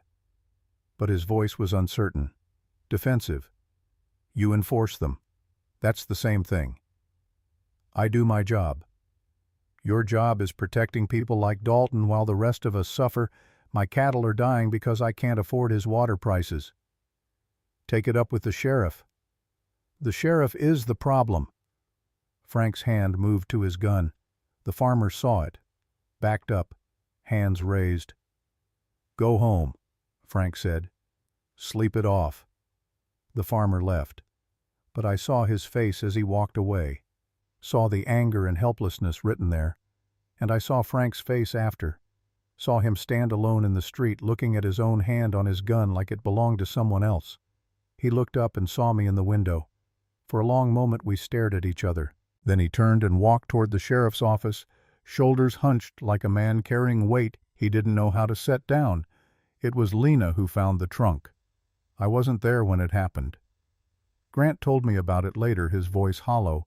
She'd been in the barn looking for tools. Saw an old trunk pushed into a corner covered with dusty canvas. She'd noticed it before, 3-4 times over the past week. Each time she'd seen Grant glance at it when he thought she wasn't looking, seen him position himself between her and it. So naturally she'd gotten curious. She waited until Grant rode into town for supplies. Then she went to the barn with a piece of wire and picked the lock. Inside she found papers, letters, ledgers, property deeds, water rights documents, correspondence between Samuel McCabe and Dalton Reeves. She sat on the barn floor and read it all. Every word, every damning detail. By the time Grant came back, she knew everything. She was sitting on the porch when he arrived. The papers were spread out around her. Her face was pale. Her hands were shaking. Grant saw the papers and froze. "Lena, your father," she said. Her voice was very quiet, very controlled. "He didn't just want our land. He wanted the water underneath it." Grant said nothing. "These letters, these deeds, he planned it for months. Convinced Dalton that my father was a Confederate sympathizer, a traitor. Knew the Union would come down hard on traitors." "Yes. And after my family was dead, after our home was burned, your father took the land, took the water rights." "He did." She looked up at him. Her eyes were dry but burning. "The aquifer underneath our farm. It feeds half the county, doesn't it?" "Yes." "And whoever controls it controls everything. Who farms, who prospers, who survives." "Yes." "Your father got rich off my family's murder." Grant's face was gray. "He did. And then Dalton took it from him. That's what these deeds show. My father sold the land to Dalton for almost nothing a year before he died. I think Dalton threatened him. Or maybe my father just wanted to make sure I never inherited blood money. Either way, Dalton got everything." Lena stood up. The papers fell from her lap, scattering in the wind. "Do you know what this means?" she asked. "It means Dalton built his empire on your family's bones. It means legally this land belongs to me. I'm the last living Cartwright. I'm the rightful heir." Grant nodded slowly. "I know." "How long have you known?" Since before I bought you. I saw your name in the auction listing. I knew who you were. I knew what you could claim if you knew the truth. And you bought me anyway. I bought you because you deserved to live, because I owed your family that much. Whether you claim the land or not, that's your choice, but you deserve to know the truth. Lena walked down the porch steps, walked past him, stopped. I could destroy him, she said. Dalton, I could take everything he has, make him suffer like my family suffered. You could. Would you help me? Grant looked at her. I'd help you do whatever you decide to do, but I won't tell you what that should be. That's not my right. She laughed, sharp and bitter. Everyone wants to tell me what to do. Sell me, use me, save me. And now, the one time I actually need advice, you won't give it. Because it's your choice, not mine, not anyone else's, yours. She stood there, the wind whipping her dress around her legs, her hair loose and wild. I don't know what to do, she said, and for the first time since I'd met her, she sounded young, lost. I don't know how to be the person who makes these choices. Then take your time, Grant said. Figure it out. There's no rush. Dalton knows I'm here. He knows who I am. I know. He's going to come for me. I know that too, and I won't let him take you. She looked at him, really looked, searching his face for the lie, the angle, the betrayal. Why? She asked. Why do you care what happens to me? Is it just guilt? Is that all this is? Grant was quiet for a long time.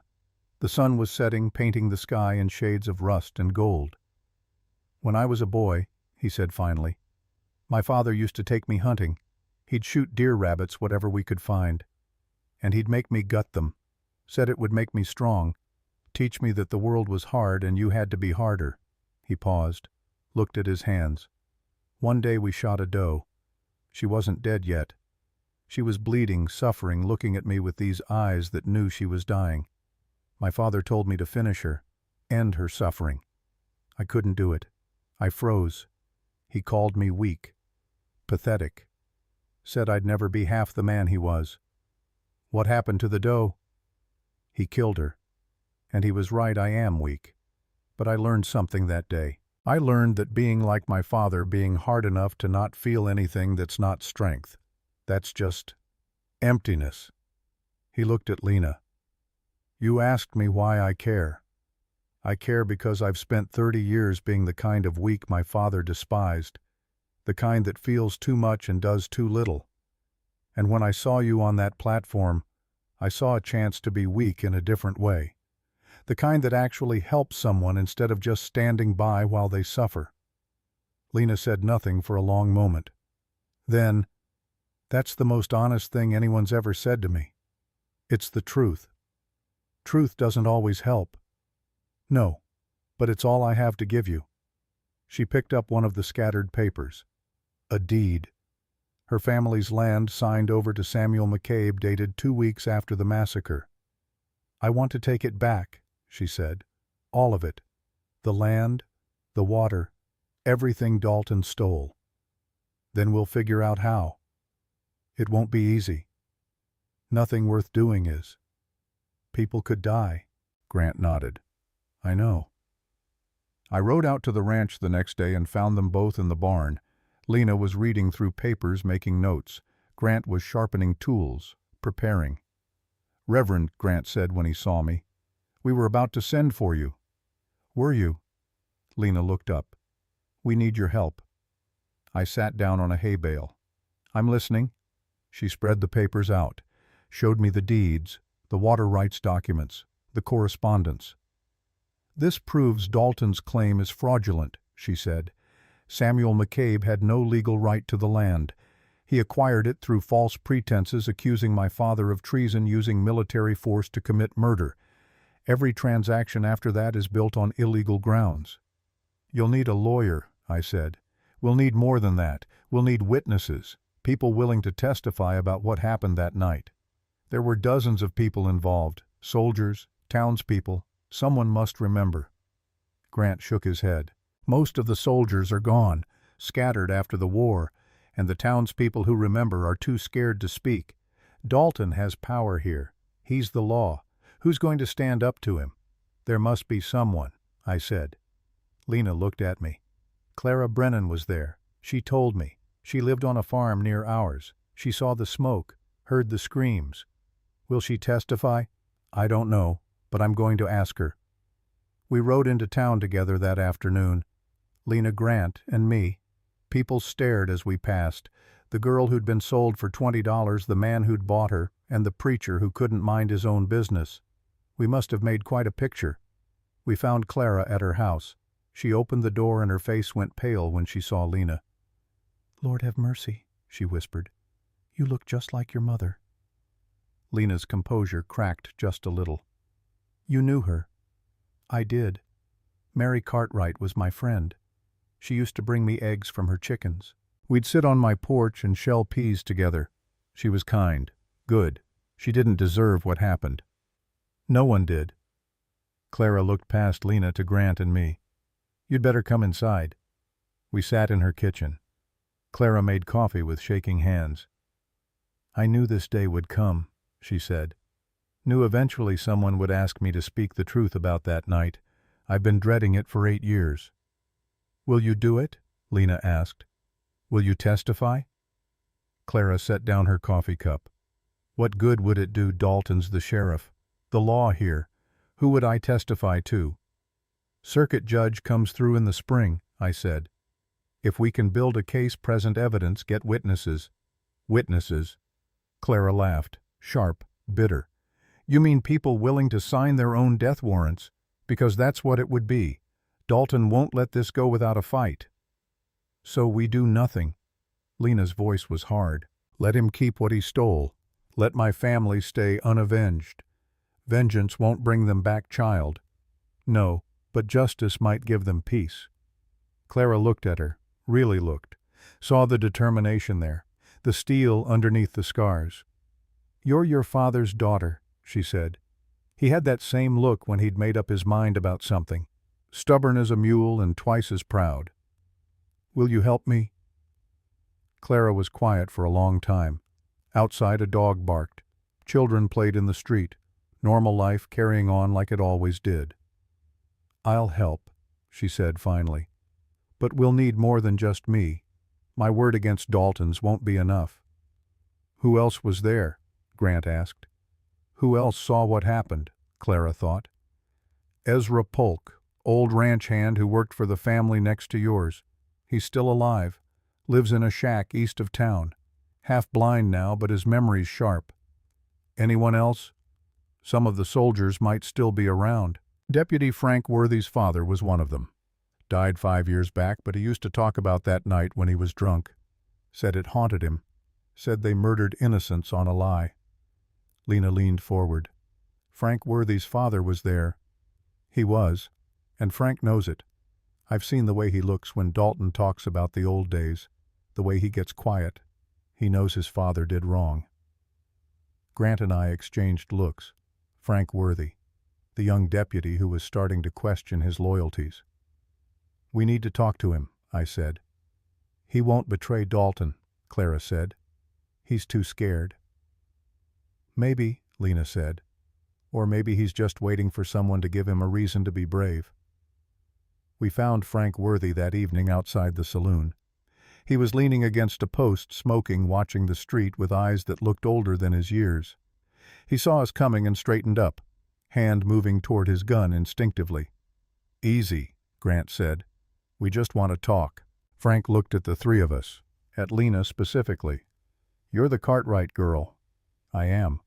I heard you were at Grant's place." "You heard right." He took a long drag on his cigarette. "What do you want?" "The truth," Lena said. "About the night my family died." Frank's face closed off. "Don't know what you're talking about." "Your father was there. He was one of the soldiers." "My father's dead." "I know. But before he died he talked about it. About what Dalton made them do." Frank looked away. "You shouldn't be asking about this." "Why?" "Because it's dangerous. Because Dalton won't like it. Because it won't change anything. What's done is done." Lena stepped closer. Frank didn't back up, but I saw him tense. "My father was murdered," she said. "My mother, my brother. Our home was burned. And the man who ordered it is now rich and powerful while I was sold like livestock. You think that's justice?" "I think it's the past. The past doesn't stay past when it's built on lies and murder." Frank looked at her. I saw something in his eyes. Guilt, maybe, or recognition. "Even if what you say is true, even if Dalton did wrong, what are you going to do about it? He's the sheriff. He has the law on his side. He has corruption on his side. That's not the same thing." "It is in this town." "Then maybe it's time this town changed." Frank laughed, but there was no humor in it. "You think you can change things one girl against the whole system? I'm not one girl. I have Grant, I have Reverend Thorne, I have Clara Brennan, and I have the law on my side, the real law, not Dalton's version of it. The real law says a dead man's daughter has no claim to land sold legally. It wasn't sold legally. It was stolen, and I have the documents to prove it." Frank's eyes widened slightly. "You have proof. Letters, deeds, water rights documents. Everything showing how Samuel McCabe and Dalton Reeves conspired to steal my family's land." That's impossible." "Is it, or did you just never bother to look?" Frank threw his cigarette down, ground it out with his boot. "Even if you have proof, Dalton won't let you use it. He'll come for you. For all of you." "I know." "Then you're fools." "Maybe. But we're fools who are tired of living in a town where murder and theft are rewarded." Frank looked at her for a long moment, then at Grant, then at me. "I can't help you," he said. "I'm sorry, but I can't." He started to walk away. "Your father regretted it," Lena called after him. "He knew what he'd done was wrong. He carried that guilt until the day he died. Are you going to do the same?" Frank stopped. His shoulders were rigid. "Or are you going to be the man he wished he'd been, the one who stood up when it mattered?" Frank turned around. His face was torn, anguished. "You don't understand what you're asking. Dalton, he's not just the sheriff. He's connected. He has friends, resources. If I go against him, I'm a dead man." "If you don't," Lena said quietly, "you're already dead, just too scared to admit it." The words hung in the air. Frank looked at her. At this 17-year-old girl who'd survived hell and was still standing, who had more courage in her broken body than most men had in their whole lives. "I need time," he said, "to think. We don't have much time. Dalton knows we're asking questions. He knows what we found. He's going to move against us soon. Then you'd better be ready. Will you help us?" Frank didn't answer. He just turned and walked into the night. But I noticed something. He didn't go back to the sheriff's office.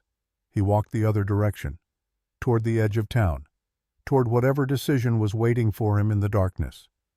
3 days later, everything changed. I was in my room at the boarding house when I heard the commotion outside, shouting, the sound of horses, people running. I went to the window. Ezra Polk's shack was on fire. I could see the flames from town bright against the night sky, could see men on horses riding away from it. Clara Brennan was in the street screaming. He was in there. Ezra was in there. I ran downstairs. Half the town was already gathering, watching the fire burn. By the time anyone got out there with buckets, it was too late. The shack was gone, and Ezra Polk with it. The official story came quick. Too quick. Ezra's lantern had tipped over. Old man, half blind, probably knocked it over himself. Tragic accident. But Clara and I knew better. And when I saw Frank Worthy's face as he stood at the edge of the crowd, I knew he knew better too. Dalton was sending a message. This is what happens to people who talk, to people who remember too much. Stay silent or burn. The next morning I rode out to Grant's ranch. They were both in the cabin. Lena was pacing. Grant was cleaning his rifle. "You heard," I said. "We heard." Lena's voice was tight, controlled, but I could see the rage underneath. Ezra was going to testify. Clara told him what we were doing. He said he'd speak the truth. And now he's dead. Murdered. by Dalton or his men. Grant looked up from his rifle. We can't prove that. We don't need to prove it. Everyone knows. Knowing and proving are different things. Lena slammed her hand on the table.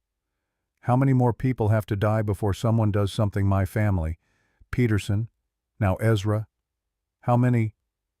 I don't know, Grant said quietly. But rushing into a confrontation with Dalton right now would just add us to that list. So we hide, we run, we prepare, we build our case, we wait for the circuit judge. The circuit judge won't come until spring, that's months away. Then we survive for months. Lena looked at him like he'd lost his mind. You think Dalton's going to let us sit here for months gathering evidence, talking to witnesses? He just burned a man alive to keep him quiet. Grant set down his rifle, stood up, walked to her. I know you want justice. I know you want it now. But getting yourself killed won't bring your family back. It won't stop Dalton. It'll just give him what he wants. What he wants is my silence. Then don't give it to him. Speak. Build your case. But do it smart. Do it safe.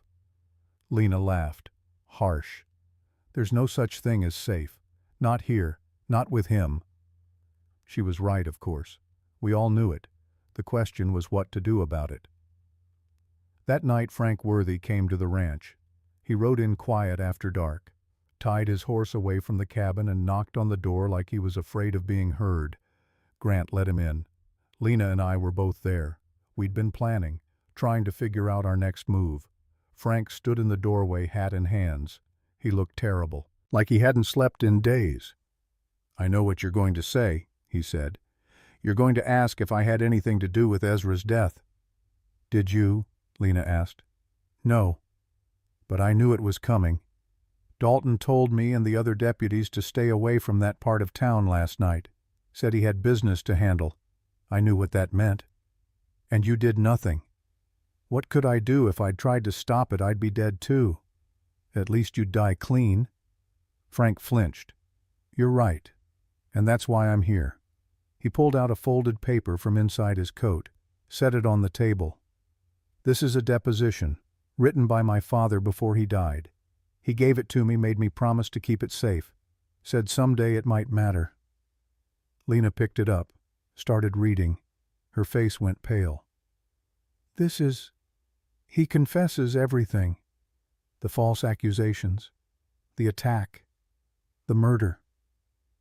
He couldn't live with what he'd done, couldn't forgive himself. So he wrote it all down, every detail. Names, dates, orders given, all of it. Why didn't you come forward with this before? Grant asked. Frank looked at the floor. Because I was a coward. Because I knew what it would mean. But Ezra's death, watching that fire burn, I can't do it anymore. I can't be part of this. Lena looked at him. What are you saying? I'm saying I'll testify. I'll bring this deposition before the circuit judge. I'll tell what I know. I'll stand with you. Dalton will kill you. Probably. But at least I'll die doing the right thing. That's more than my father got. The room was silent. Outside the wind rattled the windows. Thank you, Lena said finally. This changes everything. Does it? We still have to survive until the judge comes. And Dalton knows we're building a case. He's not going to sit idle. No, Grant said. He's not. As if summoned by the speaking of his name, we heard hoofbeats outside.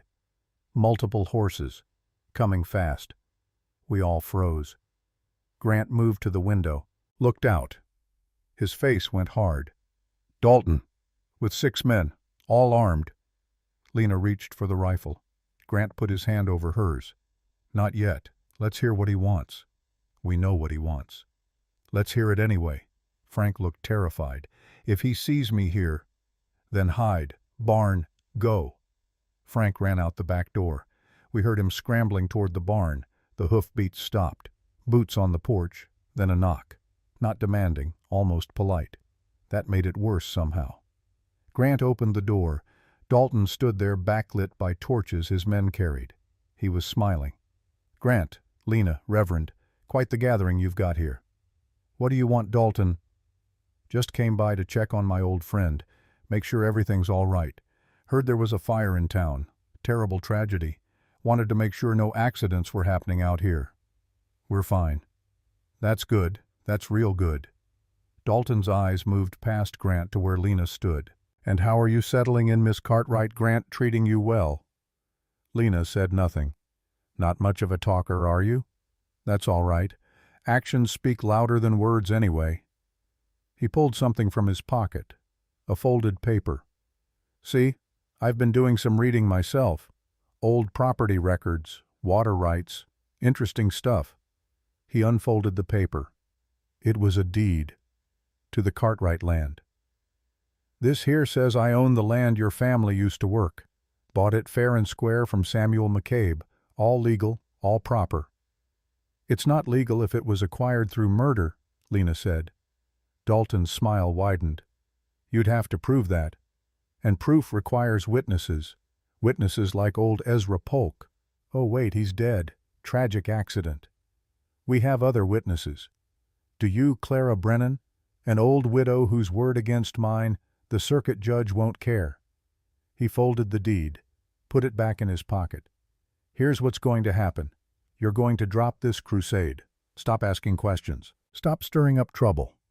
And in return, I'll let you live here in peace. And if we don't? Grant asked. Dalton's smile faded. Then I'll do what I should have done 8 years ago. Finish the job properly this time. He turned to leave. Stopped. Oh, and Grant, I know Frank Worthy was here. I know he gave you something. Tell him when I find him it won't be quick. He walked back to his horse, mounted up. You've got 3 days, he called back. 3 days to make your choice. After that, the choice gets made for you. They rode off, torches fading into the distance. We stood there silent until the sound of hoofbeats disappeared completely. Then Lena spoke. 3 days. 3 days, Grant confirmed. Frank emerged from the barn shaking. He knows. He knows I betrayed him. We need to leave, I said. All of us, tonight. Get to the territorial capital. Bring the evidence to the authorities there. We won't make it, Grant said. Dalton will have men watching the roads. We'd be dead before we got 10 miles. Then we fight. Everyone looked at Lena. We have proof. We have witnesses. We have right on our side. And we have 3 days to prepare. So we use them. We bring the fight to him. That's suicide, Frank said. Living under his thumb is suicide, just slower. She looked at Grant. You said you'd help me do whatever I decided. I've decided. We fight. Grant looked at her. At this girl who'd been broken and sold and survived anyway. Who was choosing to stand when running would be easier. All right, he said. We fight. I thought about my vow to bear witness. About 40 years preaching peace and forgiveness. And I thought about how sometimes the only witness worth giving is the kind that stands with the people who've been wronged, not just watches from safety. I'll stand with you, I said. Frank looked at all of us like we were insane. You're going to get killed. Maybe, Lena said, but we're going to make him work for it. And even if we die, the truth dies with us loud, not silent. She walked to the table, spread out the papers, the deeds, the letters, Frank's father's deposition. 3 days, she said. We use them to get ready, to gather what allies we can, to prepare. And then, I asked. She looked up. Her green eyes were hard, determined. And then we show Dalton Reeves what happens when you build an empire on bones. Eventually the bones stand up. The next morning, word spread through town like wildfire. The Cartwright girl was challenging Dalton's claim. She had proof, witnesses. She was calling him out. People reacted in different ways. Some locked their doors, scared of being caught in the crossfire. Some came to Clara's house offering quiet support, offering to stand with us when the time came, and some went straight to Dalton, telling him everything, trying to curry favor with the man who controlled the water and therefore their lives. Clara counted maybe 20 people willing to publicly support Lena's claim. Not many, but more than nothing. Grant spent those 3 days preparing the ranch, reinforcing doors, positioning weapons, setting up fields of fire. He'd been a soldier once. He remembered how to prepare for battle. Frank Worthy moved between town and ranch gathering information, watching Dalton's movements. He was terrified, but he kept going anyway. And Lena spent those 3 days writing. She wrote down everything she remembered about her family, every detail of the night they died, every year of suffering that followed. She wrote her father's story, her mother's, her brother's. She wrote it all down so that even if she died, the truth would survive. On the third morning, I found her on the porch watching the sun rise. "Ready?" I asked. "No," she said, "but I'm doing it anyway." That's all courage is, doing the thing even when you're scared. You think we'll win? I think you've already won. Just by standing up. She smiled, sad. That's a preacher's answer, not a real one. You want the real answer? I don't know. Dalton has power, resources, men. We have truth and anger and not much else. In a fair fight, that's enough. But this won't be a fair fight. I know. And you're still going through with it. I don't have a choice. I've spent 8 years being other people's property, being nobody. If I back down now, I'm still nobody. At least this way I'm somebody, even if it's just for a little while. The sun broke over the horizon. Golden light spilled across the land. Lena's land, her family's land, stolen and sold and built over with lies, but still hers. Whatever happens today, I said, you should know your father would be proud of you. She looked at me. Her eyes were wet. You didn't know my father. I know you. That's enough. We sat there as the sun climbed higher, waiting for whatever came next, and around noon it came. Dalton Reeves with 12 armed men riding up the road toward Grant's ranch, coming to finish what he'd started 8 years ago, coming to bury the past once and for all. But the past wasn't ready to be buried. Not anymore. They came at noon when the sun was highest and shadows were shortest. 12 men on horseback riding slow and deliberate, not rushing, not hiding, making sure everyone in the county could see them coming. Dalton Reeves at the front, silver hair gleaming in the sunlight. Behind him, his deputies. Behind them, men I recognized from town. Good men or men who'd been good once before, fear turned them into followers. Grant, Lena, Frank, and I watched from the porch. We'd known they were coming, had been watching the road since dawn. Clara Brennan stood with us. She'd refused to leave. Said she'd hidden once when the Cartwrights died. Wouldn't hide again. Behind us in the yard, maybe 15 townspeople had gathered. Not many, but enough to witness, enough to remember. Dalton reined in about 30 yards from the house, close enough to talk, far enough to avoid immediate gunfire. "Grant McCabe," he called out. His voice was pleasant, conversational. "We need to have ourselves a conversation." "Then talk," Grant said. "I'd prefer to do it civilized, you and me. No guns, no witnesses, just 2 old friends settling a disagreement." "We're not friends, Dalton." "No, I suppose we're not. Not anymore. But we were once. Remember that 2 boys running through these hills? Thought we'd conquer the world together. We were children. We didn't know what the world cost." Dalton smiled. "I knew. You were always the soft one, Grant. Always worried about doing right instead of doing what needed to be done." "Doing what needed to be done," Grant repeated. "Is that what you call murder now?" The smile faded. "Careful. Or what you'll kill me like you killed the Cartwrights, like you killed Ezra Polk. Ezra Polk died in an accident." "Did he?" Dalton's hand moved toward his gun. The men behind him tensed, but he didn't draw. Not yet. "I didn't come here to debate the past," he said. "I came to settle the present. You've got something that doesn't belong to you. Information, documents. I want them back. They never belonged to you in the first place. Everything in this county belongs to me." Dalton's voice was hard now, cold. "The land, the water, the people. I built this place from nothing. I made it what it is." Lena stepped forward. I'd told her to stay back, but she didn't listen. Of course she didn't. "You built it on my family's graves," she said. Dalton looked at her, really looked for the first time since he'd arrived. His eyes narrowed. "You look like your mother," he said. "Same eyes, same stubborn set to your jaw. She had that too right before I—" He stopped himself, smiled. "Right before she died. Before you killed her. Before she made a choice to stand in front of a rifle. Choices have consequences, girl. She learned that. So will you." "The only thing I'm learning," Lena said, "is that men like you need people to be afraid. That's your power. Not the badge. Not the land. Fear. And I'm not afraid of you anymore." Dalton laughed. "You should be." "Why?" "Because you'll kill me. You already destroyed my life.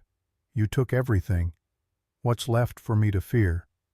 Pain, suffering, watching everyone around you die before you do. I've already watched everyone around me die. You did that when I was 9 years old. You think you can scare me with threats now?" Something flickered in Dalton's face. Uncertainty, maybe, or recognition that the girl standing before him wasn't the terrified child he'd left in the ashes. "Last chance," he said. "Give me the documents. Drop this crusade. Walk away. I'll let you live." "No. No. I'm not walking away. This land is mine by right. The water underneath it is mine. Everything you've built is stolen, and I'm taking it back." Dalton's face went cold. "Then you're a fool." "Maybe. But I'm a fool who has the law on my side." "I am the law. You're a man with a badge who committed murder and theft. That's not law. That's just violence with a uniform." Dalton stared at her. Then he looked at the men behind her, at the townspeople who'd gathered to witness. "Anyone who stands with her is choosing treason," he said, loud enough for everyone to hear. "Treason against the duly appointed authority of this county. I'll see you all hanged." No one moved. No one spoke. But no one left either. Dalton's jaw tightened. "You're making a mistake. All of you." "The only mistake," Clara Brennan said, stepping forward, "was letting you get away with murder for 8 years. Dalton looked at her. "Clara, I'm disappointed. I thought you had more sense." "I had too much sense. Kept quiet when I should have spoken. But I'm done being quiet." "You'll regret that." "I've regretted my silence every day since the Cartwrights died. Can't feel much worse than that." Other voices spoke up then. A farmer. "You're charging us too much for water." A shopkeeper. "My brother died in that fire you called an accident." A widow. "You told me my husband fell from his horse, but I saw the bruises." One by one, people who'd been silent for years found their voices, and Dalton saw his power crumbling. "Enough!" His voice cracked like a whip. "I gave you a choice. You made it. Now live with the consequences." He turned to his men. "Burn it. Burn it all. The house, the barn, everything. And anyone who tries to stop you burns with it." The men hesitated. They'd signed up to enforce the law, not commit massacre in broad daylight with witnesses. "That's an order!" Dalton shouted. One of the deputies dismounted, pulled out a torch, soaked it in kerosene. And that's when Frank Worthy stepped forward. "No." The deputy stopped. Everyone turned to look at Frank. He stood alone halfway between Dalton's men and our group, caught between loyalties, between the man he'd been and the man he needed to become. "Frank," Dalton said quietly, dangerously, "get back in line. I can't do this." "Yes, you can. You're my deputy. You follow my orders." "Not these orders. Not anymore." Frank unbuckled his gun belt, let it fall to the ground. The gesture was so simple, so final. "My father killed innocent people because you told him to," Frank said. "He spent the rest of his life regretting it. I'm not making the same mistake. Your father was weak, just like you. Maybe. But he was honest about it at the end. He wrote down what he did, every detail, and I gave that deposition to them. So even if you burn everything here, the truth survives. Dalton's face went white, then red, then something beyond color. You betrayed me. You betrayed everything a badge is supposed to stand for. Dalton drew his gun, fast, pointed it at Frank. Then you die first. Time seemed to slow. I saw Dalton's finger tighten on the trigger, saw Frank standing there unarmed accepting his fate, saw Lena reaching for the rifle, and I saw something else. Movement from the group of Dalton's men.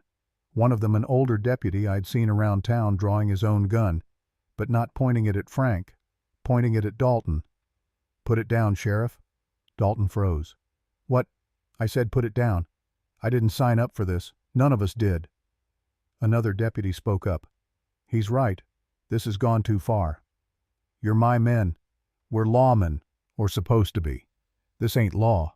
This is murder. Dalton looked around, saw his authority dissolving, saw men who'd followed him for years suddenly questioning, suddenly choosing. You're all traitors, he hissed. No, the older deputy said. We're just done being part of your lies. Dalton's gun wavered. He was outnumbered now, outmaneuvered. Everything he'd built, everything he'd controlled, slipping through his fingers. This isn't over, he said. Yes, it is. Lena's voice cut through the tension, clear, strong. You're done, Dalton. Everyone here knows what you did, what you are. The circuit judge will hear testimony from Frank's father's deposition, from Clara, from everyone you've silenced over the years. You're finished.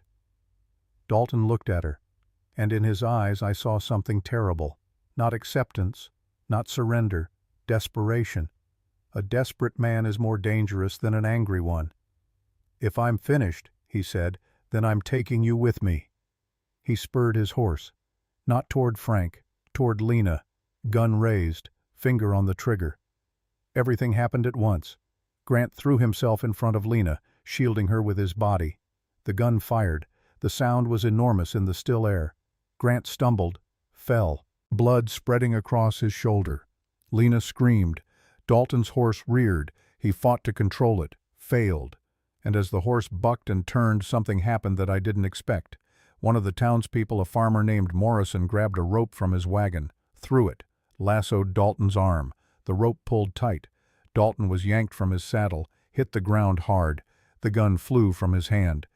For a moment everything was still. Then Dalton scrambled to his feet, looked around, saw men advancing from all sides, not just the townspeople, his own deputies, former allies, everyone. He ran, not toward his horse, not toward his men, toward the one thing he thought could save him, the creek.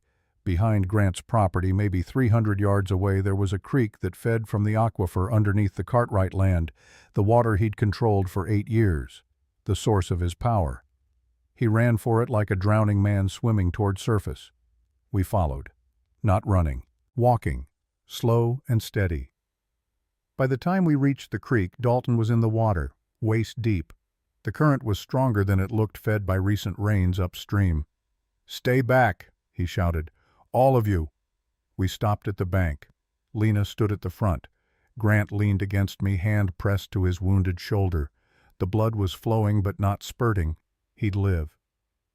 "It's over, Dalton," Lena said. "It's not over until I say it's over.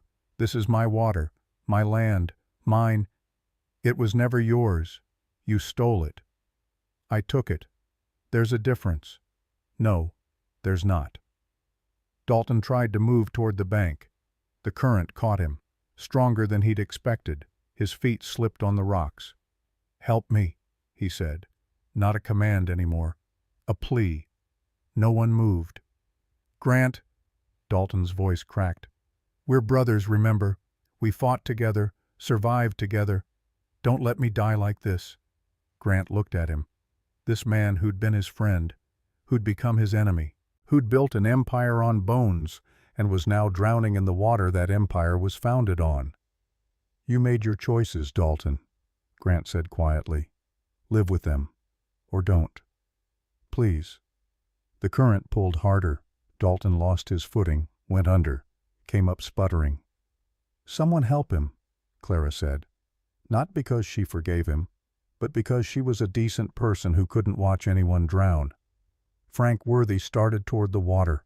Dalton saw him coming, saw rescue, reached out his hand, and the creek bed gave way beneath him. The aquifer had carved channels through the limestone over thousands of years, underground caves and pockets. Most were stable, some weren't. Dalton stepped on one that wasn't. The ground crumbled. He dropped like a stone, disappeared into dark water. Frank waded in, dove under, came up empty-handed, dove again. Nothing. The current had taken him, down into the channels, into the water he'd hoarded and sold and built his power on. We stood there watching the creek flow past, watching for any sign of him. None came. "He's gone," Frank said finally, crawled out of the water, sat on the bank breathing hard. Lena stood very still, staring at the water. "Is it wrong," she asked quietly, "that I'm not sad?" "No," I said. "It's honest. I thought I'd feel something, relief maybe, or satisfaction. But I just feel empty. Justice doesn't fill the spaces grief creates. It just stops the bleeding." She nodded, turned away from the creek. Grant was pale, losing blood. Clara and I helped him back toward the house. The deputies searched the creek for the rest of the day. Never found Dalton's body. The aquifer must have carried him deep into the underground network. Maybe he'd surface somewhere downstream. Maybe he never would. Either way, he was gone. The next few days passed in a blur. A territorial marshal came down from the capital, took statements from everyone, examined Frank's father's deposition, reviewed the documents Lena had found. The marshal was a hard man with tired eyes. He'd seen enough corruption to know it when he smelled it. "This is a mess," he told me on the third day. We were sitting in Clara's parlor. He was drinking coffee. I was drinking something stronger. "Will there be charges?" I asked. "Against Dalton? He's dead. Can't charge a dead man. Against his men, the ones who participated in the Cartwright massacre, most are dead or scattered. Statute of limitations on some of it. Federal jurisdiction questions on the rest." "So nothing." "I didn't say that. The land deeds will be reviewed. Lena Cartwright has a strong claim, the water rights especially. Samuel McCabe's acquisition was fraudulent. Everything that came after is built on that fraud. She'll get her land back. Looks that way, though it'll take time, lawyers, paperwork, these things always do. And in the meantime," the marshal looked at me, "in the meantime people need water to survive. Dalton's dead, but his infrastructure is still there. The wells, the distribution system. Someone needs to manage it. Someone like Lena. Someone like Lena." He finished his coffee, stood to leave, stopped. "Reverend, I've been doing this job for 20 years. I've seen a lot of bad men get away with bad things. It's nice just once to see something that looks like justice, even if it came messy." After he left, I sat there thinking about what he'd said. Justice. Messy justice. The kind that doesn't arrive clean and simple like in stories. The kind that's mixed with grief and loss and questions that don't have answers. But justice, nonetheless. Grant recovered slowly. The bullet had gone through his shoulder. Clean wound, no bone damage. But he'd lost blood, and the shock of it had weakened him. Lena tended him. I watched her change his bandages, bring him food, help him walk when he was strong enough to stand. She did it without comment, without fuss. But there was something in the way she moved around him. Careful, deliberate, like she was figuring out who he was beyond the guilt he carried. One afternoon I found them on the porch. Grant was sitting in a chair, arm in a sling. Lena was on the steps whittling a piece of wood. "What are you making?" I asked. "Nothing, just keeping my hands busy." I sat down beside her. Grant dozed in the afternoon heat. "The marshal says the land will be yours," I said. "Officially." "I know. He told me." "That's good news?" "Is it?" She didn't look up from her whittling. "I don't know what to do with land. I don't know how to farm. Don't know how to run a ranch. All I know is how to survive." "You could learn." "Could I? Or would I just be another person trying to hold on to something that's already cost too much blood? What are you saying? She set down the knife, looked out at the land stretching away toward the horizon. I'm saying maybe the land isn't the point. Maybe holding on to it, fighting over it, controlling it. Maybe that's what made my father a target in the first place. What made Samuel McCabe greedy? What made Dalton a killer? So, what will you do? I don't know yet, but I know what I won't do. I won't let this land destroy anyone else. Grant stirred, opened his eyes. You're talking about the water rights. You should be resting, Lena said. I've been resting for 3 days. I can hear. Then yes, I'm talking about the water rights. Grant was quiet for a moment. What are you thinking? I'm thinking water shouldn't belong to anyone. It should be shared, free, available to whoever needs it. That's a significant amount of money you'd be giving up. I don't care about money. Money didn't save my family. It didn't save Ezra. It won't bring back the years I lost. What will you do without it? How will you live? Lena smiled. It was small, tired, but real. The same way I've lived for 8 years, day by day. Except this time I'll be doing it free. Free, Grant repeated, like he was testing the word. Yes, free. No debts, no obligations. No one owning me or claiming me or telling me what I should do. Where will you go? She looked at him. I don't know. Maybe I'll stay for a while. Maybe I won't. But it'll be my choice. Something passed between them then. An understanding maybe. Or a kind of peace with the fact that some questions don't have easy answers. A week after Dalton died, Lena made her announcement. She stood in front of the church, the one building in town large enough to hold everyone who wanted to hear. Maybe 60, 70 people. More than I expected. The marshal was there. Frank Worthy, Clara, Grant, me, and a lot of townspeople who'd lived under Dalton's control for years and were trying to figure out what came next. Lena stood at the front. No notes, no prepared speech, just her and her voice and the truth. My name is Lena Cartwright, she said. 8 years ago my family was murdered. Our land was stolen. For 8 years I was sold and used and treated like I was nothing. Like I was nobody. Her voice was steady, clear, carrying to the back of the room. I could stand here and tell you about hate, about revenge, about how good it felt to watch Dalton Reeves drown in the water he stole from my family. But that's not why I'm here. She paused, looked at the faces staring back at her. I'm here because I've learned something. Hate is easy. Revenge is easy. What's hard is choosing something different, choosing to break the cycle instead of continuing it. She held up a paper, the deed to the Cartwright land. This land is mine by right. The water underneath it is mine. I could charge you for it, make you pay like Dalton did. I could get rich off it. And part of me wants to. Part of me wants to make everyone who stayed silent while my family died pay for what they didn't stop. Someone in the crowd shifted uncomfortably, but I'm not going to do that. Because making you suffer won't bring my family back. It won't give me the childhood I lost. It won't heal anything. She set the deed on the pulpit in front of her. So I'm making the water free, public resource, managed by the county, not by one person. Everyone gets access, fair, equal, the way it should have been all along. Silence. Then someone started clapping, then another, then the whole room. Lena raised her hand. The applause faded. I'm not doing this to be noble. I'm doing it because I'm tired. Tired of fighting. Tired of being angry. Tired of carrying weight that was never mine to carry in the first place. She looked directly at me, at Grant, at Clara. Someone once told me that freedom can't be given. It has to be claimed. I'm claiming mine, and I'm giving all of you the chance to claim yours. Free water, free land, free from the control of one person who got rich off everyone else's suffering.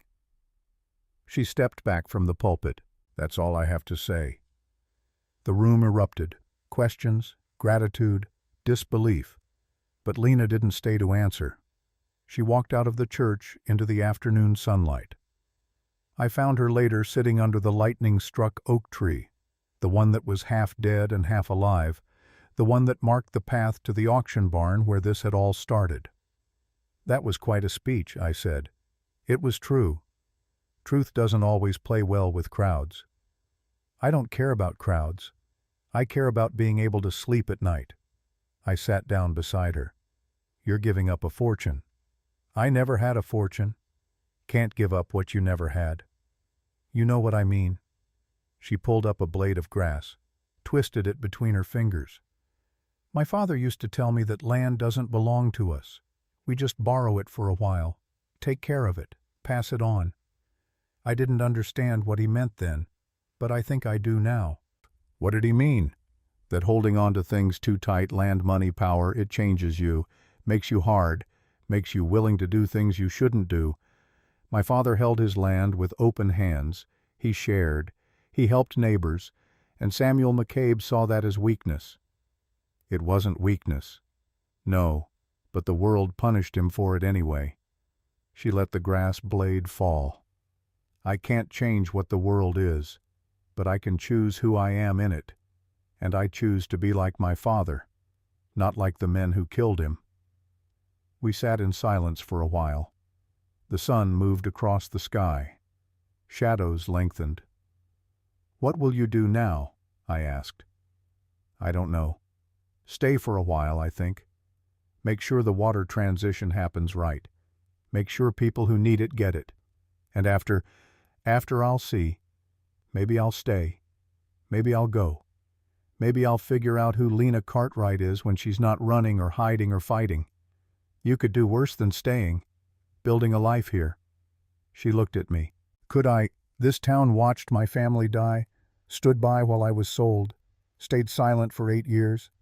Some did, but some didn't. Clara spoke up. Frank chose truth. Others came forward when it mattered. Is that enough? Is that supposed to make it okay? No, but it's something. A foundation, maybe. Something to build on. She didn't answer, just stared out at the land that was hers now, the land that had cost so much. Grant started building the crosses 2 days later. I found him in the barn, arm still in a sling, working one-handed with a saw and hammer. 2 pieces of wood cut and shaped, simple, unadorned. What are you doing? I asked. What I should have done 8 years ago. He held up the cross. It was rough, plain, but honest. For the Cartwrights, he said. A marker. Something to say they lived. That they mattered. Where will you put them? Near the house. Where the old Cartwright place used to be. I asked Lena. She said yes. I helped him carry the wood to the site. It was just a patch of ground now. The fire had taken everything, but you could still see the outline of where the foundation had been, where a family had built their life. We dug holes, set the crosses, 3 of them, one for Robert, one for Mary, one for Thomas. Grant carved the names himself. His injured arm made it difficult.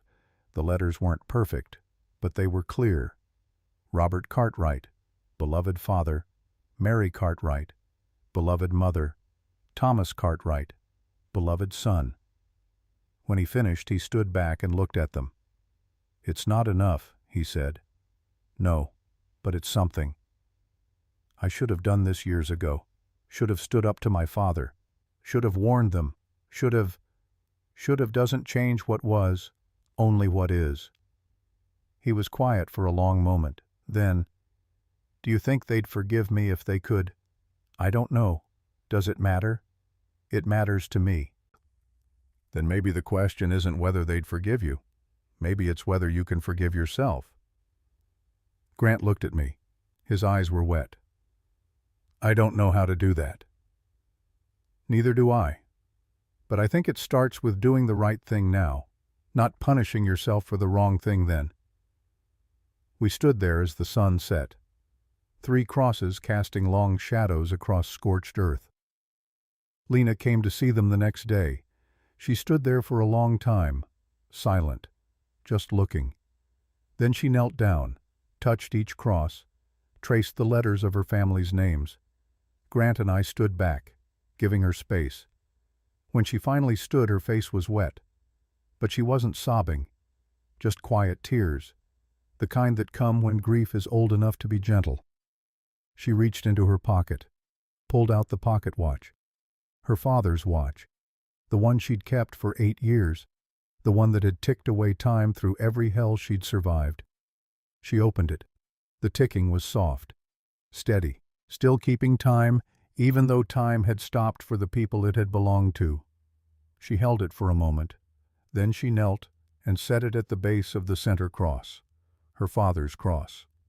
"It should stay here," she said, "with him, where it belongs." "Are you sure?" Grant asked. "I'm sure. I don't need to carry them anymore. They can rest now, and so can I." She stood, looked at Grant. "Thank you. For this. It's the least I could do. It's more than most would do." Something passed between them. An understanding. Not forgiveness exactly. Not yet. Maybe not ever. But something. Recognition, maybe. That they were both trying, both carrying weight, both looking for a way to set it down. The circuit judge arrived in late April. Spring had come to Texas. Rain had fallen. The land that had been brown and dry was suddenly green. Wildflowers bloomed. The world was renewing itself like it did every year, regardless of human suffering. The judge set up court in the church. 3 days of testimony. Witnesses, documents, evidence. Frank Worthy testified about his father's deposition, about what he knew. Clara testified about what she'd seen that night, the fire, the screams. Other townspeople testified about Dalton's control, his threats, the way he'd used the water to maintain power. I testified about what I'd witnessed, the auction, the bullet on the fence post, the confrontation at the creek. And Lena testified about her family, about what was taken, about 8 years of being nobody's daughter, somebody's property, always afraid. The judge listened to it all, made notes, asked questions. On the 3rd day he made his ruling. The Cartwright land claim was legitimate. Lena was the rightful heir. All deeds and transfers after the massacre were fraudulent and void. The water rights reverted to the Cartwright estate, which meant to Lena, who immediately transferred them to county management as she'd promised. "This is highly unusual," the judge said. "You're giving up a significant asset." "I'm giving up something that was used to control people," Lena replied. "That's not an asset. That's a weapon." The judge looked at her for a long moment, then nodded. "Very well. The transfer is accepted. The county will manage the water as a public resource." He banged his gavel. It was done. That night there was a gathering at Clara's house. Not a celebration exactly. More like a collective exhale. The townspeople who'd stood with us. Frank Worthy. The deputies who'd turned on Dalton. Grant. Lena. Me. We ate. Talked. Tried to figure out what normal life looked like after everything that had happened. I found Lena on the porch around midnight. She was staring at the stars. "You all right?" I asked. "I don't know. I thought I'd feel different, like something had changed inside me, but I just feel the same." Justice doesn't change the past. It just stops it from controlling the future. Does it because I still wake up afraid, still flinch when someone moves too fast, still check for exits wherever I go? Those things take time to heal, if they heal at all. That's not very comforting, Reverend. I'm not trying to comfort you. I'm trying to be honest with you. She smiled, small, tired. I appreciate that. We stood in silence for a while. Inside I could hear laughter, conversation, people finding their way back to something like normal. "Grant asked me to stay," Lena said. "Permanently. Said I could have the cabin. He'd stay in the barn. We could work the land together." "What did you say?" "I said I'd think about it." "And have you?" "I've thought about it," I'm still thinking about it. What's holding you back? She was quiet for a long time. When she spoke, her voice was soft, uncertain. I don't know if I can do it. Stay in one place. Trust someone. Let myself believe it might last. You don't have to decide tonight. I know, but eventually I'll have to decide. Stay or go, trust or run, and I don't know which one scares me more. Both are scary. Both are brave. Whichever you choose, it'll be the right choice because it's yours. She looked at me. You really believe that? I do. Even if I choose wrong. There's no wrong choice when you're choosing for yourself. Only different paths, different lessons. She nodded, turned back to the stars. I think I'll stay, she said. At least for a while, see what it's like to have roots. That sounds like a good start. Does it? I've spent 8 years being pulled up and replanted. What if I don't remember how to grow? Then you learn, same as everything else. I left town 2 weeks later. My work there was done. The story had been witnessed. The testimony had been given. Justice, messy and imperfect as it was, had been served. Before I left, I rode out to Grant's ranch one last time. They were working together when I arrived. Grant was mending fence, one-armed but steady. Lena was hauling water for the chickens. They moved around each other with a kind of careful choreography. Not intimate, not close, but not distant either. Partners, maybe, learning the dance. Reverend, Grant said when he saw me, heard you were leaving. Time to move on. Other places need a traveling preacher. We'll miss you. I'll miss you too. Both of you. Lena set down the water bucket. You're really going? I am. Why, you could stay. The church would have you. The town needs good people. The town has good people. You, Grant, Clara, Frank. You don't need me. Maybe we want you. I smiled. That's kind of you. But my work is witnessing, and I've witnessed what I came to witness. Which was, I looked at them both. This girl who'd survived hell and chosen grace, this man who'd carried guilt until it almost broke him and was learning to set it down. I witnessed redemption, I said. Not the clean kind, not the kind in stories, but the real kind. The kind that comes slow and hurts and doesn't promise happy endings. Just different ones. Lena looked at Grant. Grant looked at his boots. We're not redeemed, he said quietly. I still have nightmares. Still see their faces. Still wish I'd been braver.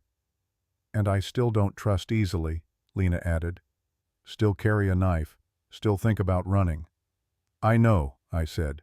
That's what makes it real. You're not fixed. You're just trying. And trying is enough. I mounted my horse, looked back at them one last time. Take care of each other, I said. Not because you owe each other anything, but because you deserve to be cared for. Reverend, Lena called as I started to ride away. Do you think I'll ever forgive him? Really forgive him? I stopped, turned in my saddle. I don't know, I said. But I know you're here. You're trying. And that's more than most people manage. Is it enough? It's a start. I rode back through town one last time, saw the changes already happening. The church had fresh paint. Someone had planted flowers around the general store. Children played in the street without that haunted look they'd had before. Small things, but significant. Clara waved to me from her porch. Frank Worthy nodded as I passed the sheriff's office. He'd been appointed temporary sheriff until elections could be held. Looked uncomfortable in the role, but he was trying. Everyone was trying. At the edge of town, I stopped at the lightning-struck oak, the tree that was half dead and half alive, the one that had marked the path to the auction barn. The barn was gone now, burned by townspeople the day after Dalton died. They'd stood and watched it burn like they were burning the past itself. Maybe they were. I sat there for a while looking back at the town, thinking about everything that had happened, everything I'd seen. A man who'd bought freedom for $20 and learned it cost so much more. A girl who'd been sold for nothing and discovered she was worth everything. A town that had looked away from evil and finally found the courage to look back. Not a perfect ending, not a clean one, but honest. And maybe that's all redemption ever is. Not perfection, just honesty. The willingness to look at what was, acknowledge what is, and try to build what could be. I'm an old man now, 73 years old if my counting's right. My writing days are mostly behind me. I settled down in a small town in New Mexico, got myself a little church, preach on Sundays, tend my garden, watch the sunset. But I think about that Texas town often, about Lena and Grant and what became of them. I got a letter from Clara a year after I left. She wrote that Lena had stayed, that she and Grant had built a life together. Not romantic, not a fairy tale, but real. They worked the land, raised horses, became the kind of neighbors Robert Cartwright had been generous with what they had, willing to help part of the community instead of apart from it. Clara wrote that Lena still had nightmares, still struggled with trust, but she was learning to live with her scars instead of being defined by them. And Grant had stopped punishing himself quite so hard, still visited those crosses every week, still carried the weight. But he'd learned to carry it differently, like a reminder instead of a prison. Frank Worthy got elected sheriff, served 2 terms before stepping down, said he'd done his time enforcing the law, wanted to live without the weight of a badge. The town prospered. The free water meant farms that had been dying came back to life. New families moved in. The population grew. Not rich, not famous, but alive, thriving in the small, quiet way that real communities do. Clara's last letter came 3 years ago. She was writing to tell me that Lena had planted an orchard, apple trees, on the land where her family's house had stood. She said she wanted something living to grow where so much had died, Clara wrote. The trees are still young, won't bear fruit for a few years yet, but she tends them every day, like she's tending her own growth, I suppose, learning to put down roots in soil that holds both ash and potential. I keep that letter in my Bible. Read it sometimes when I'm preparing a sermon about grace or forgiveness or the long, slow work of healing, because that's what Lena's story taught me, that healing isn't an event.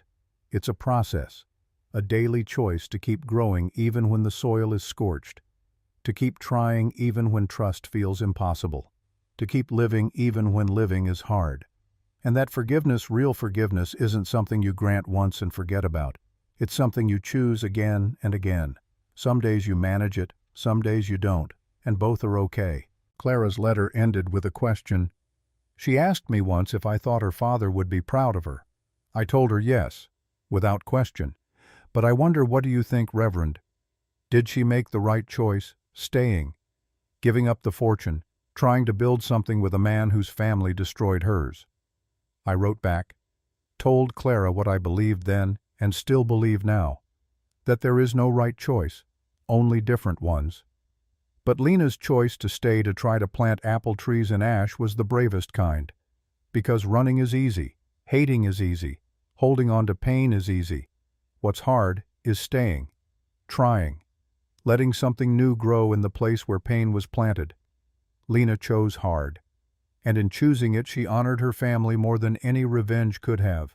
She became who they would have wanted her to be, not broken, not bitter, but strong in the way that only broken people who choose to keep living can be. I'm sitting by my fire now here in New Mexico. The wind's picking up outside, smells like rain coming. I'm an old man and my memories are clearer than my eyesight these days. But I can still see that Texas town in my mind. Can still see Lena standing on that auction platform worth nothing to anyone but herself. And I can see her years later planting trees, building, growing, still carrying scars, still dealing with nightmares, still not quite trusting the world not to take everything away again, but trying anyway. People ask me sometimes about forgiveness, about how it works, whether it's possible to forgive the unforgivable. I tell them about Lena and Grant. I tell them that forgiveness isn't a light switch. You don't flip it and suddenly everything's fine. It's more like a sunrise, slow, gradual. Some days you can see it coming. Some days the clouds block it out completely. But if you keep facing east, if you keep showing up, if you keep trying, eventually light comes. Not all at once, not perfectly, but it comes. And I tell them this: Lena never said the words, "I forgive you," to Grant. Not in any letter Clara shared, not in any story I heard, but she stayed. She worked beside him. She planted trees in soil they shared. She built a life on land where her family died. And maybe that's a deeper forgiveness than words could ever be. The kind that says, I'm choosing to live forward instead of backward. I'm choosing to let something grow instead of burning it all down. I'm choosing to trust that tomorrow might be different than yesterday, even when yesterday tried to kill me. That's the hardest choice, and the bravest, and the most honest kind of redemption I've ever witnessed. The fire's dying down now. The rain's started, soft and steady, the kind that soaks in instead of running off. Good rain, growing rain.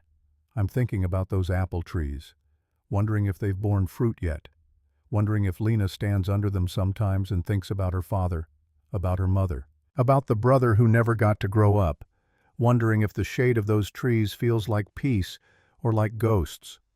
Probably both. Most things worth having are both. I should go to bed. Old men need their rest. But I'll sit here a little longer, watching the fire burn down, listening to the rain, bearing witness one last time to a story that taught me more about grace than 40 years of preaching ever did. The story of a man who bought freedom for $20, and a girl who taught him what freedom really costs. Not money, not revenge, not even justice, though that matters. Freedom costs the courage to plant seeds in scorched earth and wait for them to grow. Costs the strength to stay when running would be easier. Costs the faith to believe that sunrise is coming even when you're still sitting in the dark. Lena Cartwright paid that cost. Every day, with every choice to stay, every apple tree planted. Every morning she woke up and chose to keep living instead of just surviving. And Grant McCabe paid it too. Every time he visited those crosses. Every time he worked beside her knowing she might never forgive him. Every time he chose to keep trying instead of giving up. They paid it together and separately, in silence and in small words, in work and in waiting. That's redemption, not clean, not easy, not guaranteed, but real. The realest thing I've ever known. The fire's almost out now, just coals glowing in the darkness, like memory, like hope. I'll add one more log, let it burn a while longer, because some stories deserve to be kept warm, passed on, remembered. This is one of them. The story of two people who learned that the weight of the past doesn't have to crush you. It can ground you instead, help you grow deep roots, make you strong enough to weather storms. If you let it, if you choose it, if you plant seeds in the ash and wait. The rain's falling harder now. Good for the land. Good for growing things. I close my eyes and I can see them. Lena and Grant, standing in that orchard. Trees heavy with fruit. Seasons past. Years grown. Still carrying their histories. Still marked by their scars. But alive. Growing. Reaching toward light. Together and apart. Forgiven and not forgiven. Healed and still healing. All of it true, all of it real. That's the story, that's grace, and that's enough.